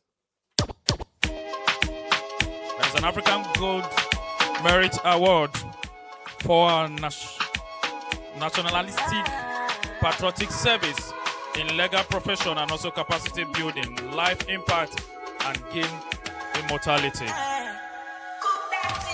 Can't seem to take my eyes off of you, especially your bite and move. The way you roll that thing, me wanna roll that thing. Baby, let me take a look. Oh Lord, me want all the girls in the whole world. I know what I'm doing is so wrong. But since no man can focus, we definitely don't give a fuck. She said she know me better. Please, can we have the representative of Professor Risika to come and receive this very award? She said she know me got a woman on the bed. Professor Risikat, African Legendary Hall of Fame, having distinguished herself as a famous scholar of dignity, life impact, and gain immortality. Thank you. RTB. Tell me how you do.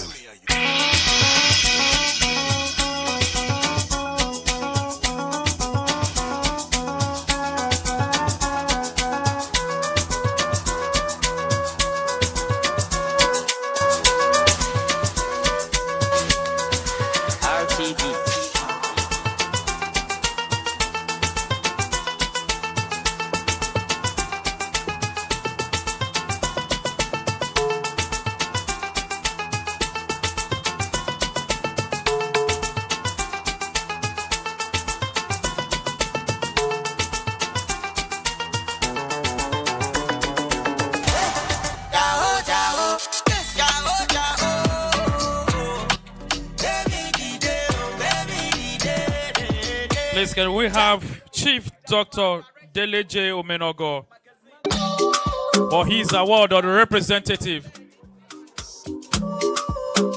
Chief Omenogo representative. Is she or he here? Please come and receive this prestigious award. I know come this life to suffer. If I follow politician, you go hear am for paper. They go call am prostitution. Who no like enjoyment? If money dey for pocket, shaping our national budget. We go blow like trumpet. Please, can we have Professor Lukayode Oyesheku to come and get this very award, or a representative of Professor Lukayode, please? Can we have the representative here? Thank you. I'm watching you see I do talk. Money on my mind. All right, ladies and gentlemen, we want to invite Barrister Olumide Kayode Omoshebi.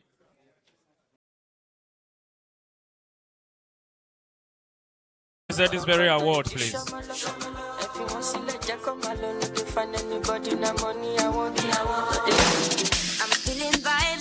Please, can we have Barrister Olumide Kayode Omoshebi for his award to be presented by Mr. Sam.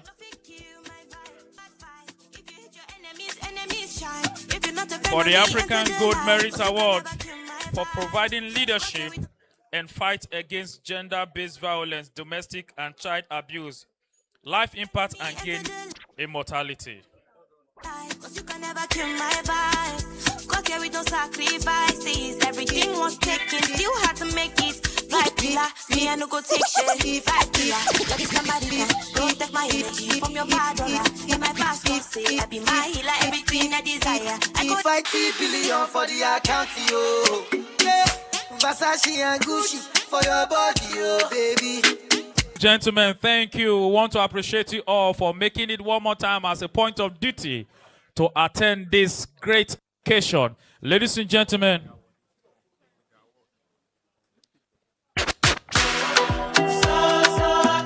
All right, DJ, bring it down. So right now, I want to hand over the microphone to the convener, Maxi Ogo. Ladies and gentlemen,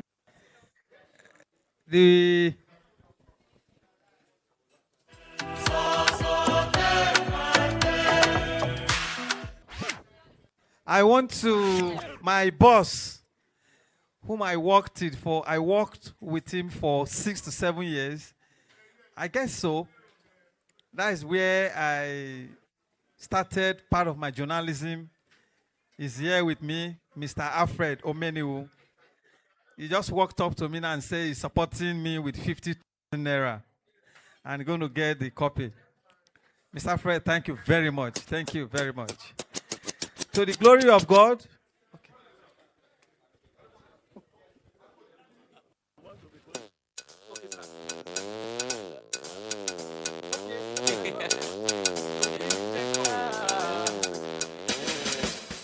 Outside basket, take it inside. They be feeding us, now then the farms just to be with us. I know what I learn one day, boyo. I tell you, I go there, boyo. Yeah, see the money now. We where we know they count the money now. We fully let that ready on this now. Yeah, sheko wale, oduro soke, sheko wale, oduro soke.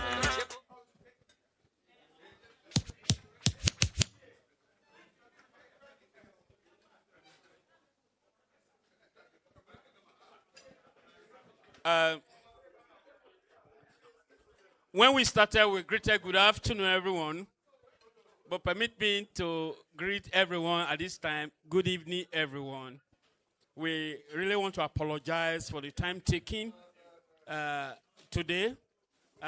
We have overstressed your patience, but we just hope you will bear with us for taking all this time out of you to have this occasion today concluded. We are very grateful for your coming.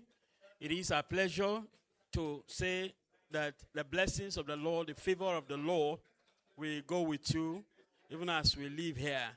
And as many that desire sound health, good health, and long life, we are all tapping into the grace and graces of the celebrant today, Senator Adefuye, as well as our father Daudu. We tap into the grace and longevity of life. Thank you so much for those who are coming to African Watch annual lecture for the first time. We sincerely thank you for your patience with us. We know that this year it's already it's been concluded, but we promise that whatever shortcomings you may have noticed this year, we want to promise that this next year it will be done better and smarter.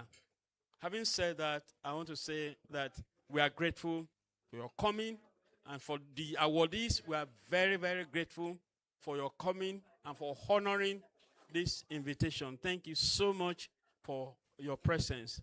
We are grateful. And for all that have provided service here today, the technical, the kitchen, the security, the pressmen and women, we thank you for all that you have done to make this program today a huge success. The cameramen and camera ladies, and then even our MCs will acknowledge your effort. Thank you so much for a very successful program. Thank you. We are grateful.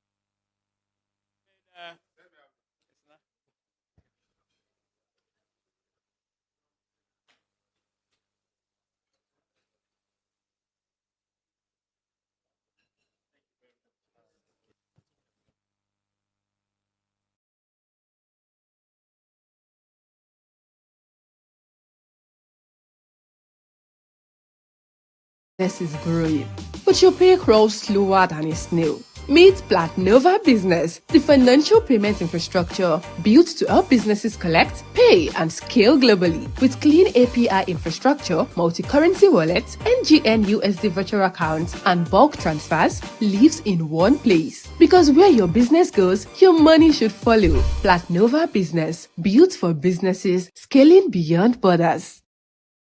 You found the customers, you made the sale. Business is growing, but your pay crawls slower than a snail. Meet Platnova Business, the financial payment infrastructure built to help businesses collect, pay, and scale globally. With clean API infrastructure, multi-currency wallets, NGN USD virtual accounts, and bulk transfers lives in one place. Because where your business goes, your money should follow. Platnova Business, built for businesses, scaling beyond borders. You found the customers, you made the sale.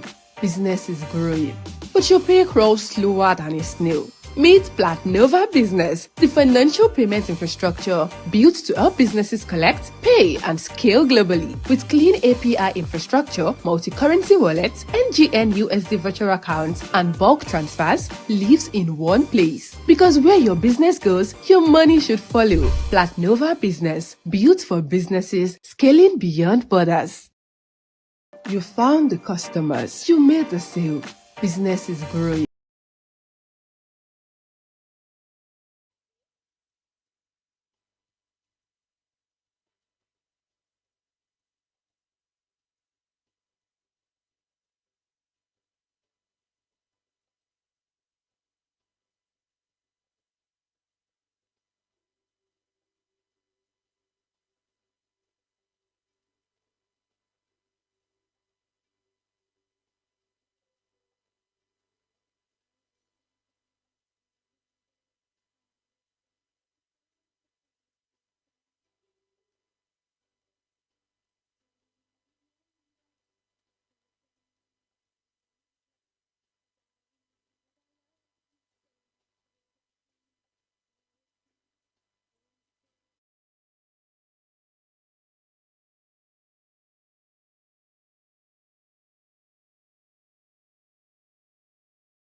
feeling